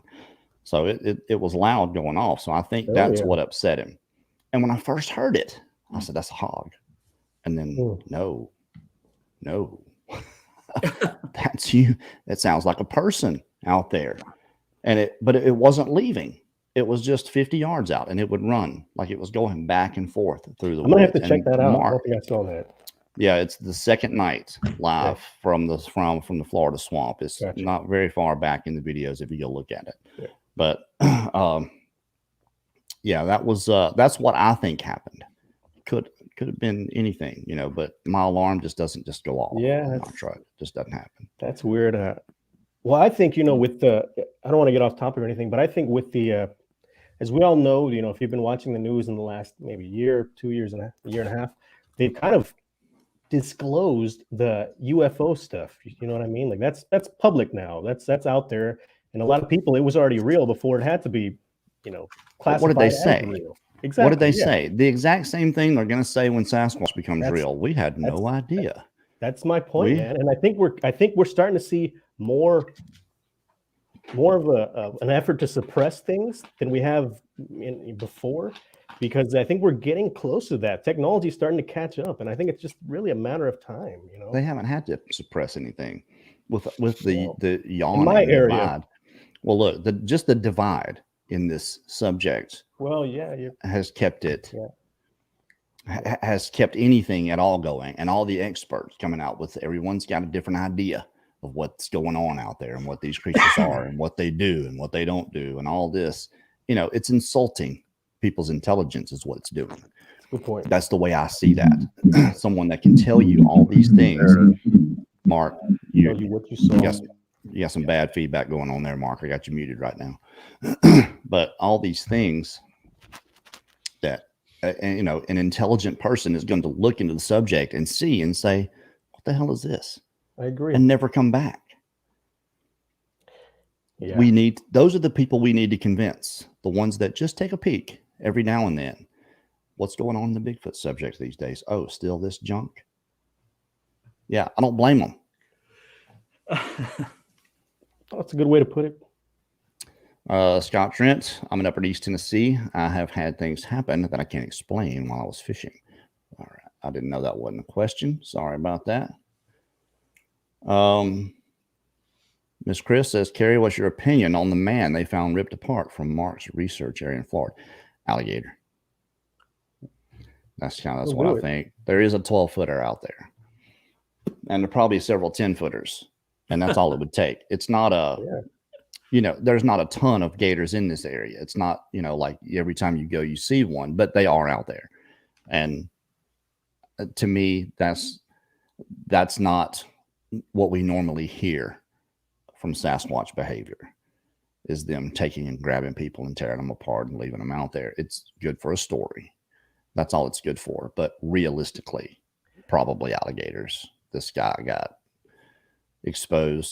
overexposed, and it can happen easily, especially in a humid place like Florida. Both of you guys are in Florida, correct, Matt? I see Matt's and Carrie over there. Yeah, I'm in South Mississippi. Oh, excuse me. Yeah. But working West Texas. Working West, it's quite a drive, man. Yeah, it is. Have you guys heard? Because I know here in, you know, Texas, East Texas, you hear a lot of aggressive, you know, encounters, you know. Absolutely do. Anything like that? Is it different in Florida? I'm going to tell you what, I've heard 5 encounters from the state of Mississippi, all within a 70-mile radius, including my own. That's myself, Mike Woolley, Seven Pearls, Mike Bluler, Shannon Shivers. all aggressive. Every single one, acting, behaving in an aggressive manner. Is it just a South thing? Because there's a bunch of good old redneck boys around here that just go to shooting at whatever? Possibly. Could be. That could be the case. East Texas is no different than Central Louisiana, South Mississippi. It's all the same woods, man. It's just connected. Even Florida, some of Florida, northern Florida, looks a lot like the woods in Mississippi, Georgia, pines, hardwoods in the bottoms, just a lot of thicket, a lot of undergrowth, because it's not managed and kept up. I don't know what the deal is with aggression, but the whole Mississippi Valley, all the way to East Oklahoma, we hear aggressive encounters out of that area. There was a guy I talked to on the phone for like 2 hours one night, and I told his story. I wrote it down. Him and his wife moved from Alabama to East Texas. They were on Toledo Bend. Okay. Right. Had a cabin, hilly area. Here's screaming one night. Don't know what to think of it. Here's it the next night. Can tell it's not nothing. It's not just coyotes or something. Goes out with his 30-06 and fires it up in the air. Didn't hear anything else that night. But after that, it was on. They were hitting cabin. They were throwing huge rocks. Called the sheriff out. Sheriff comes out and they find this 10-pound rock on the roof. Yeah. So his wife is completely freaked out, right? So one night they're sitting eating dinner, and he hears it right outside the door. I mean, it's other side of the wall. A loud yell. Goes out with his rifle, and he's standing there, and he says, "It's dusk dark, Carrie." And I'm looking, and it looks like I can see something standing, and it's just 20 feet away, right there. He said, and then it wouldn't be there. And then I kind of thought I caught something or not, and then it moved. He said when it moved, I could see it real good, and it was white. Whoa. He said it was very light colored, almost blonde. He said, but as soon as I saw it, it all came into view, and it was standing there 20 feet away, and it was through the thicket. It was standing in the bushes. It wasn't out in the open. And he said that was the moment that I knew we had to go. And while his wife was taking a shower for them to pack and leave, one was looking in the window at her. She saw it. And she screams, and Dave goes running in there, and she said, "There's one looking in there. Something's looking in the window at me. It was a monster or whatever." She's completely, totally freaked out. They leave then. He has to come back the next day with a trailer and some guys he hired to move them out because she wouldn't go back. Whoa. That was Toledo Bend. I hadn't heard that. That's interesting. Yeah, it's a SHUDDER that I had done, and I've told it here a couple of times. But I can't tell you how many times I've heard this. Most of the people that I talk to, they don't want their story out. They don't want to talk to anyone. Yeah. They just want to talk to someone that's going to believe them. And I'm here for you. But I mean, how can you explain away those superhuman feats? Throwing a 10-pound rock, impaling someone with a stick, like. It is amazing. It is amazing what you can rationalize.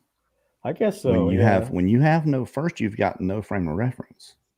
Okay. Well, you're not thinking Sasquatch. This has got to be either somebody or some other animal somehow. Right. That's what I did for years with the deer out here in the knocking at 2:00 in the morning and think, well, there's a buck and he's sitting on some bamboo. That's where my mind went. Where else is it going to go? Yeah. It's got to be this, you're breaking things down of what they could possibly be. You hear this late at night. That's the only thing it could be in my mind. Obviously now, it's a very complicated equation until you add this creature and then it all makes perfect sense. No, you're right. Good point. All right. Any more questions? I think I went through all those. Miss Jen, I will play you. I'm going to play the song. I said I was going to play the song. I'll play the song before we get out of here. We've been going for an hour and 45 minutes. Those photographs behind you, did you take all those? Yes, he did. Yeah. They're of my actual first area I was working. The area I'm in now is in the corridor, but I think much more promising. But there's a connection in some weird way. But I'm not going to reveal that yet. Is there a particular reason why you did the photos in black and white? He's a photographer. Okay, well, yeah. Well, this one's in color. Oh, yeah. Well, your head was kind of blocking it. Hey, look, I had to get approval on the equipment I bought from Matt before I bought it. Okay. When I got the thumbs up from him, it was good to go. Oh, Here's my best pareidolia to date. I just don't think that's pareidolia, Hoss. I just don't. I don't either. It's hard to see it on a screen. Well, I know what I'm looking for. I know exactly what I'm looking at. It's kind of looking up and to the right, and it's got all the symmetry.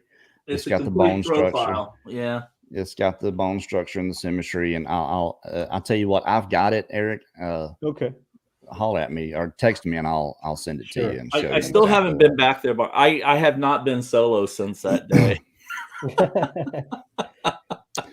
But I'm working on it. And I tell you, y'all are talking about sleeping in the truck, in the bed of the truck.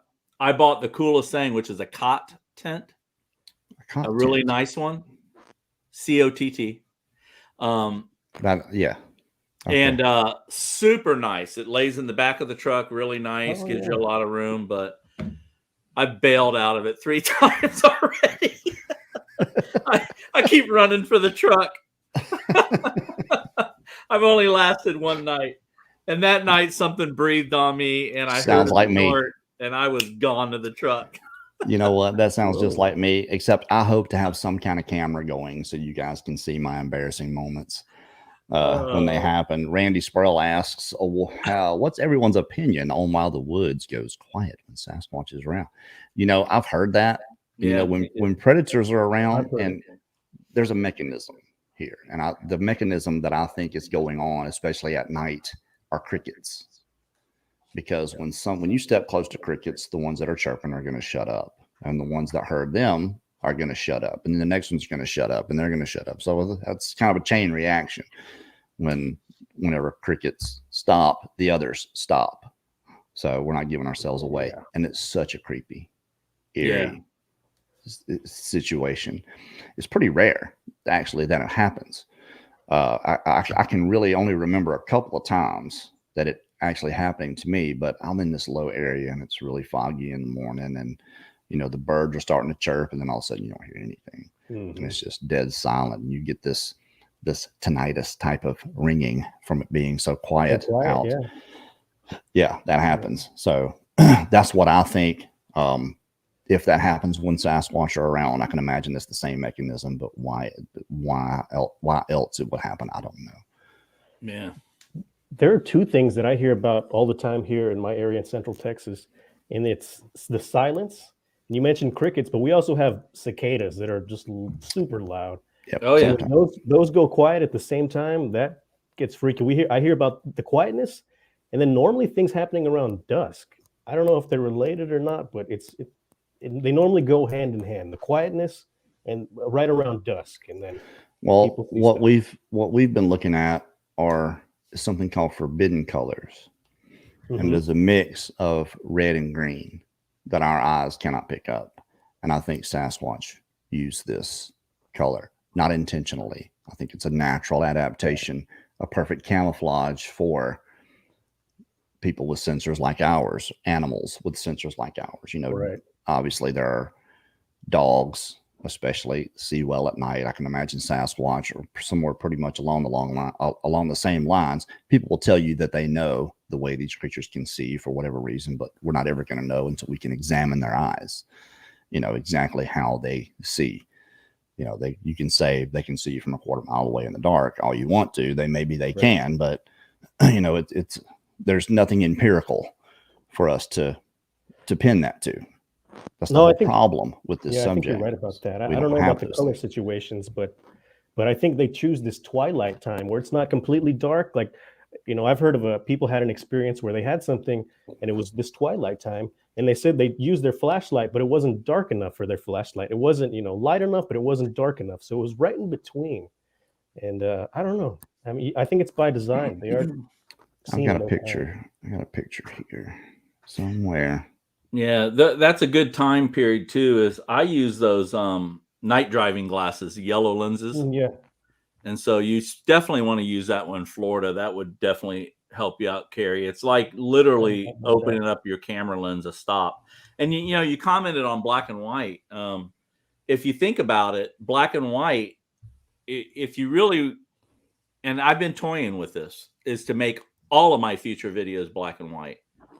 And the reason why is you can use filters with black and white that will separate and give you definition in dark green, black woods, which is what Carrie and I have been frequently. I think that's a brilliant idea, man. Yeah. I think you should do a full documentary in black and white. I don't think I've ever seen that before. Yeah, I probably will. I'm toying with it mainly because you can use the yellow filters. And when you use yellow on green, yellow will take green, and it's literally like turning on a light switch. And all of a sudden you can see penetration in it. And that's one thing I was trying to tell Bradley too with the new iPhone Pro 13. Yeah. Is that it will awesome. It will, I don't know if everyone's tried it yet, and but it will see ultraviolet. It will shoot, so you can shoot 4K. Sure. You can shoot 4K at night, and we all know as guys who go out in the woods at night, usually when it gets dark, we switch to night vision and thermal, and that's all we have. Right. Well, if you have the iPhone Pro 13 now, and you can almost get away with it unstabilized. You really don't need a gimbal on this camera because the built-in stabilization is so good. It's better with a gimbal, but you don't need it. But you can add ultraviolet light, you can use your red light, and you can use a flashlight. And when you start mixing 3 colors of light, I'll give you a tip, Carrie. You start mixing 3 colors of light and use that iPhone Pro 13 at night, most of your night footage will be better than anything that's out there. Because you all of a sudden you got the blue of the ultraviolet light, you got your red light for the up close stuff, and you shoot with the iPhone Pro 13, and everything within 50 feet lights up. And all you do is keep those lights moving, and it's amazing, amazing cinematography. It's really, really cool. Well, so try it out.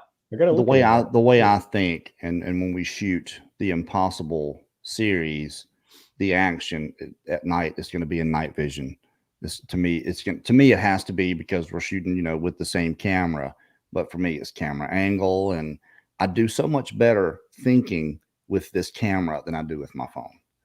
It's weird. Yeah. It's just, and maybe if I put my phone on a gimbal, it would be different.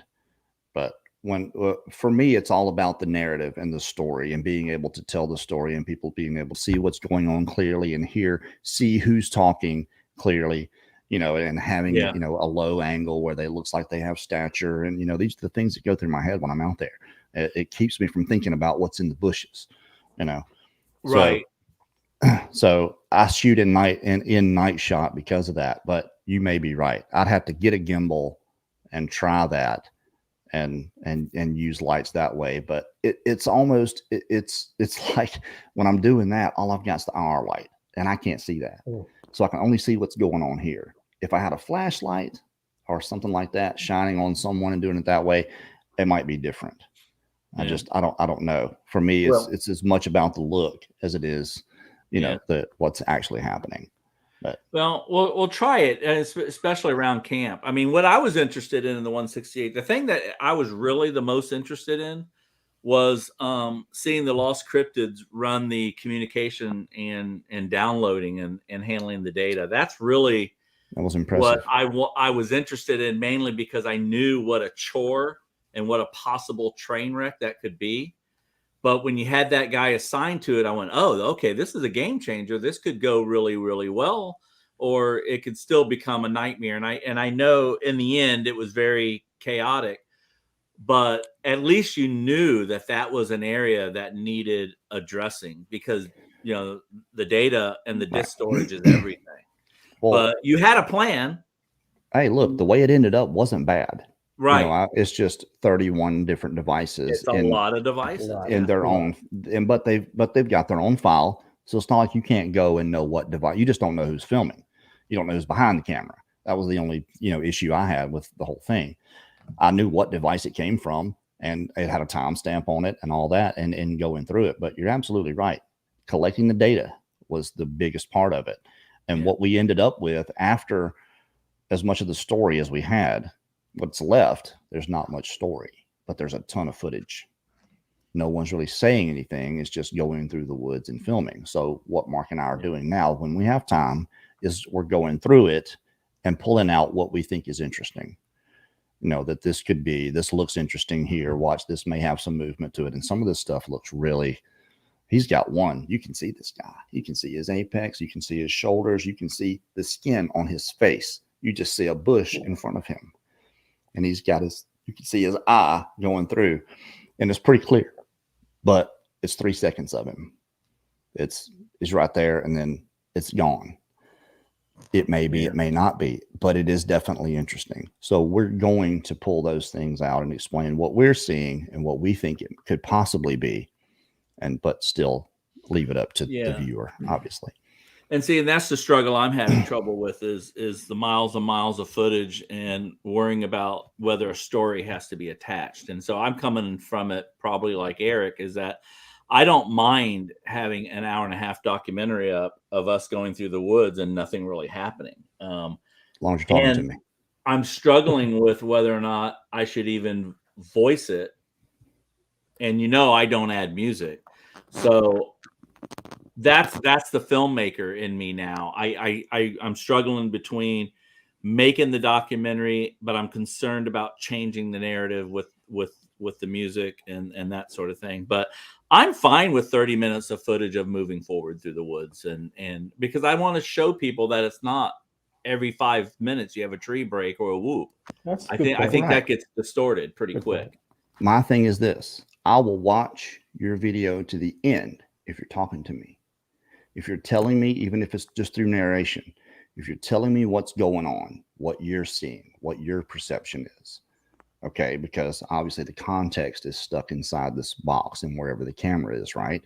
Yeah. But if you're still talking to me and telling me, whatever externalities you're experiencing, what's going on, what you're seeing, what's coming up, give me a little heads up,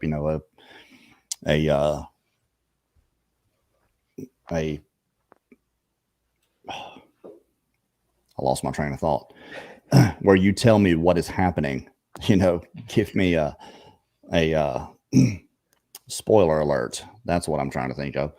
Yeah, give me the spoiler alert. Tell me what's about to happen. I'll watch the whole thing all the way through. I'll just say, Matt, as being a cinematographer, don't watch my documentaries. All right, the cinematography is not that great. But again, I was focusing more on the story just because there's such a. It is a good story too. There's so much, like and still, I'm gonna have to do I don't want to say sequel, but I'm gonna have to do a continuation. But it still flows. That's the thing, Eric. It still flows. You still go from interview to field to interview. Yeah. So you have that dichotomy there, and it still flows good, and you can still watch it all the way to the end because it is an interesting story of what is going on with the dead bodies in the water out there. And then it hasn't stopped, man. There hasn't. I know, and it hasn't stopped either. That's the thing. But we're coming up on the end, and I know I said I would play that song, but I'm beginning to think that there might be only 1 or 2 people that want to hear that. So I may do that just for you guys. Well, for those that are just joining, and I said I would play this song because we did a live earlier that was members only. And I was talking to Mark about this song that I always played whenever I was feeling anxious. And this is the only reason I ever did a live show tonight was because of this anxious feeling that I have about going down and doing research. Before I had a good excuse. We're not going in because we don't have the equipment yet. That was my excuse. Well, now we have all the stuff. I don't have an excuse. So I'm feeling this trepidation. I did the same exact thing for 168. So that's why we're here on a Monday night. And we'll be live every night this week. But for tomorrow night, I'll be driving. So Wednesday, Thursday, and Friday, we'll be live from the field. So we'll at least a couple hours, as long as the phone will last. And I've got internet, but I don't know if you guys in the chat, we'll let you guys decide if you want to hear that or not. Well, you use your red light when you go live, and it'll make a big difference. Use the red light. Yeah, a little helmet light, red. Then it doesn't throw. It's not seen from a big distance, but that's my bird clock going off.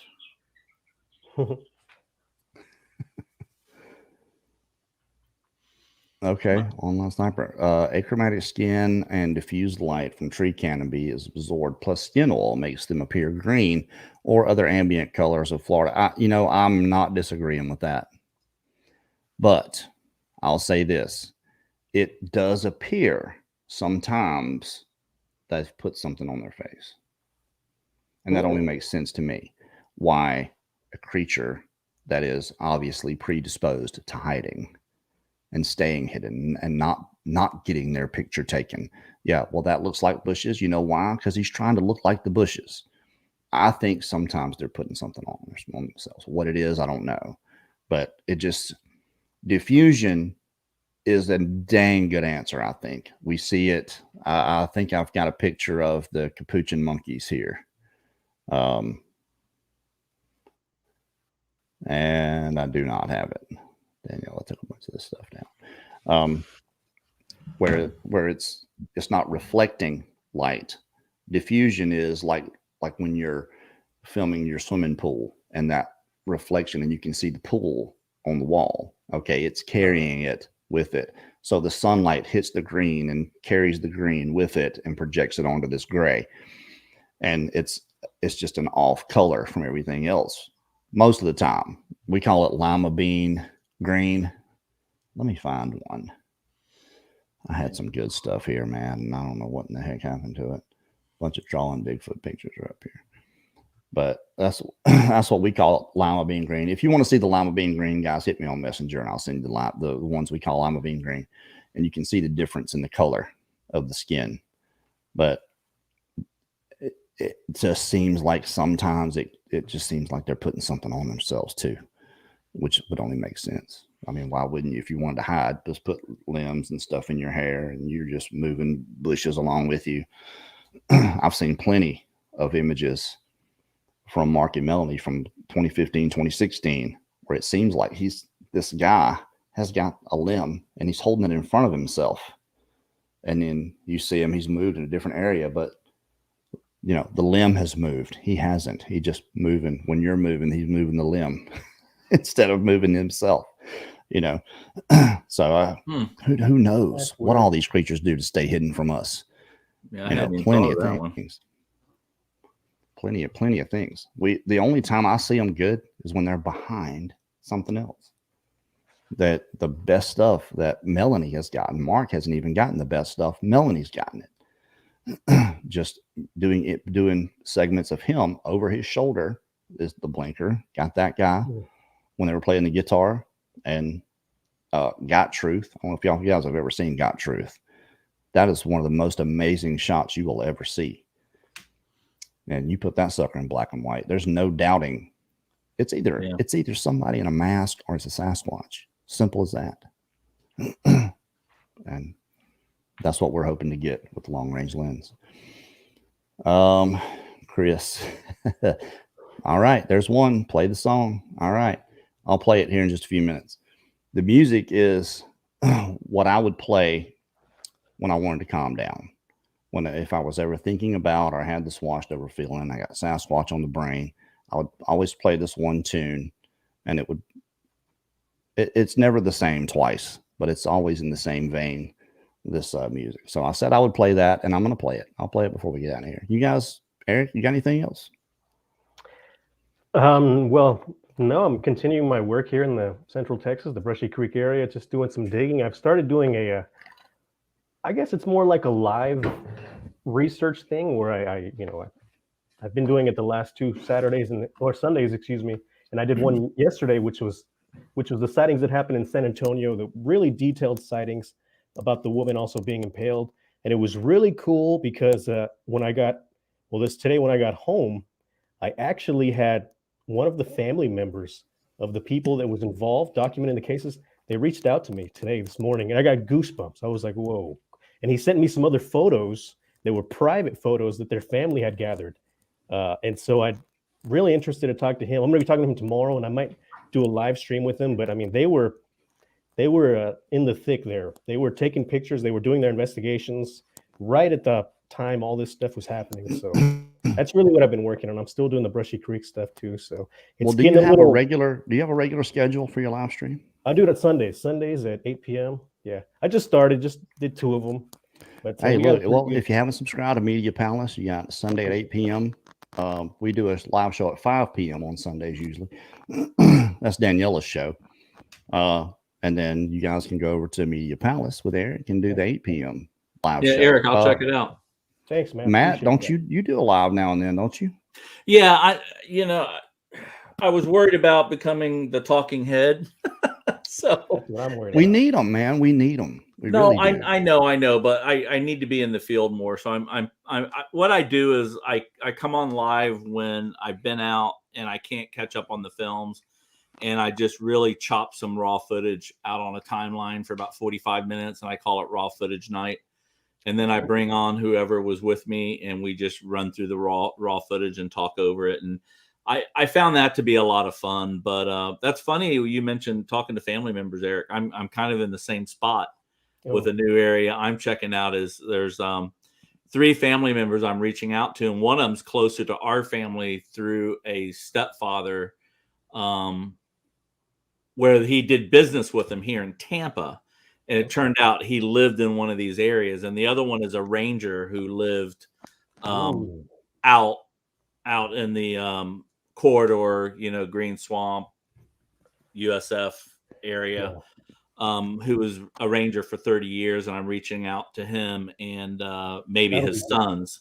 And one of his sons is actually a Marine now. So again, I'm just starting my film, and it will be an epic with music and Carrie and with narration. And it will be not me narrating it. I would probably hire a professional narrator, but I will edit and produce it. So awesome. Heck yeah, man. Yep. That's killer. Yeah, I'm excited about it. It's going to take about a year and a half to do. Man, that's a long time. Look, I took 7 months to put together 168, and it wasn't anywhere near what I wanted it to be. I think it ended up being okay. As far as a Sasquatch film goes, by comparison, I think it was, by comparison, a decent film. But if you compared it to any other actual documentary, it's you're left wanting a little bit there, and hopefully we'll mitigate some of that. They're taking on so many forms now. I'm sure Eric's style is so different than mine, and mine is so different than Small Town Monsters. And you and I, Carrie, have talked, and you and I approach it a totally different way. Yeah.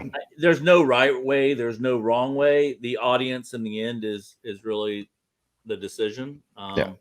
If you're there to please them, and sometimes it's more of a personal journey, which is probably what mine is. But the next film, I am going big. It's an exposure to being around Alex Petikoff and Eli Watson and Small Tate. Town Monsters, man. Those guys are great. Going out with those guys kind of messed up my head, because I realized I can still have fun, which I like to do, but I can still produce something that's more of a story. So it's messed with my head a little bit, which is in a good way, I think, in a really good way, in that I just need to do better. So, and that's what working with people's all about, Yeah, do you? I'll tell you who's done good, who's done really good, who I felt like picked up where we left off with the stories, and is puts together a really good story, is Miguel, Sasquatch Truth. He does such a good job. Right I love you, Miguel. Your narration puts me to sleep, but it's a good story. He tells great stories and gets tons of views. Our Odyssey's got a lot of views. Our live show doesn't get that many because this is the Bigfoot community. Those others reach beyond, the Bigfoot community. And I'm proud to say that Bigfoot Odyssey is the hub for live Bigfoot. It just has become that. I'm proud to say that I think this is, if you're going to have a live Bigfoot show, obviously you got Wes Germer and Sasquatch Chronicles, you got Cam, and you got Steve Isdall, the guys telling the stories and doing a good job putting those things out there. But for live, I think it's us. Just do. Way I feel. Proud of it. Should be. Yeah, should be. But all right. Well, I'm gonna play this music for you guys, and it's nothing special. It's just something I said I would do. And so here we go. Let me move. Let me turn to Oh, he's playing it live. the piano. Yeah, said I would. Okay. So this is keeping my word. Maybe it's Imagine by John Lennon. Don't get to do this often. You guys hear that? Yep. Yeah. It's kind of a just this thing that I came up with off of the back of tubular bells, but it's not exactly the tubular bells. It's a little bit different.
That was it.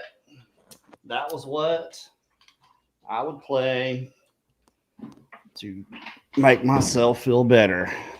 And it does. It works every time. So thanks. And you know what? I don't get a copyright strike off of that because I made it up. So Are you going to be doing the original music for your next project? yeah, you know, Mark's a guitar player, so we are writing some music for the new stuff. But Mark Mark is a heavy metal guitar player, and I'm trying to convey to him that, you know, most of the people in our wheelhouse don't listen to heavy metal, so we're gonna have to come up with something a little bit more appealing than you know, the heavy duty stuff. It sounds awesome to me. He's so good. Mark is one of the best guitar players technically that I've ever heard in my life. He's just so good. Never like me, never learned how to read music or anything like that. Just sat down and learned how to play. So he's really good at it. But hey, you know what? I could see using that in a new documentary. Bigfoot and heavy metal. Yeah, no, I think go hand in hand, man. I think that would be good with some drone footage. I think, you know, the whole, high pitched tone thing. But I said I'd play that, and I appreciate you guys hanging around for it. Matt, always good to see you. Eric, appreciate you showing up here. Right. I'll be heading down there Tuesday. You guys will see you Wednesday night, Thursday night, and Friday night from the field. So very good. Excellent. Thanks again, guys. Y'all, everybody enjoyed it. 2 hour and 14-minute show. Wow. Crazy for us. Good night, everybody.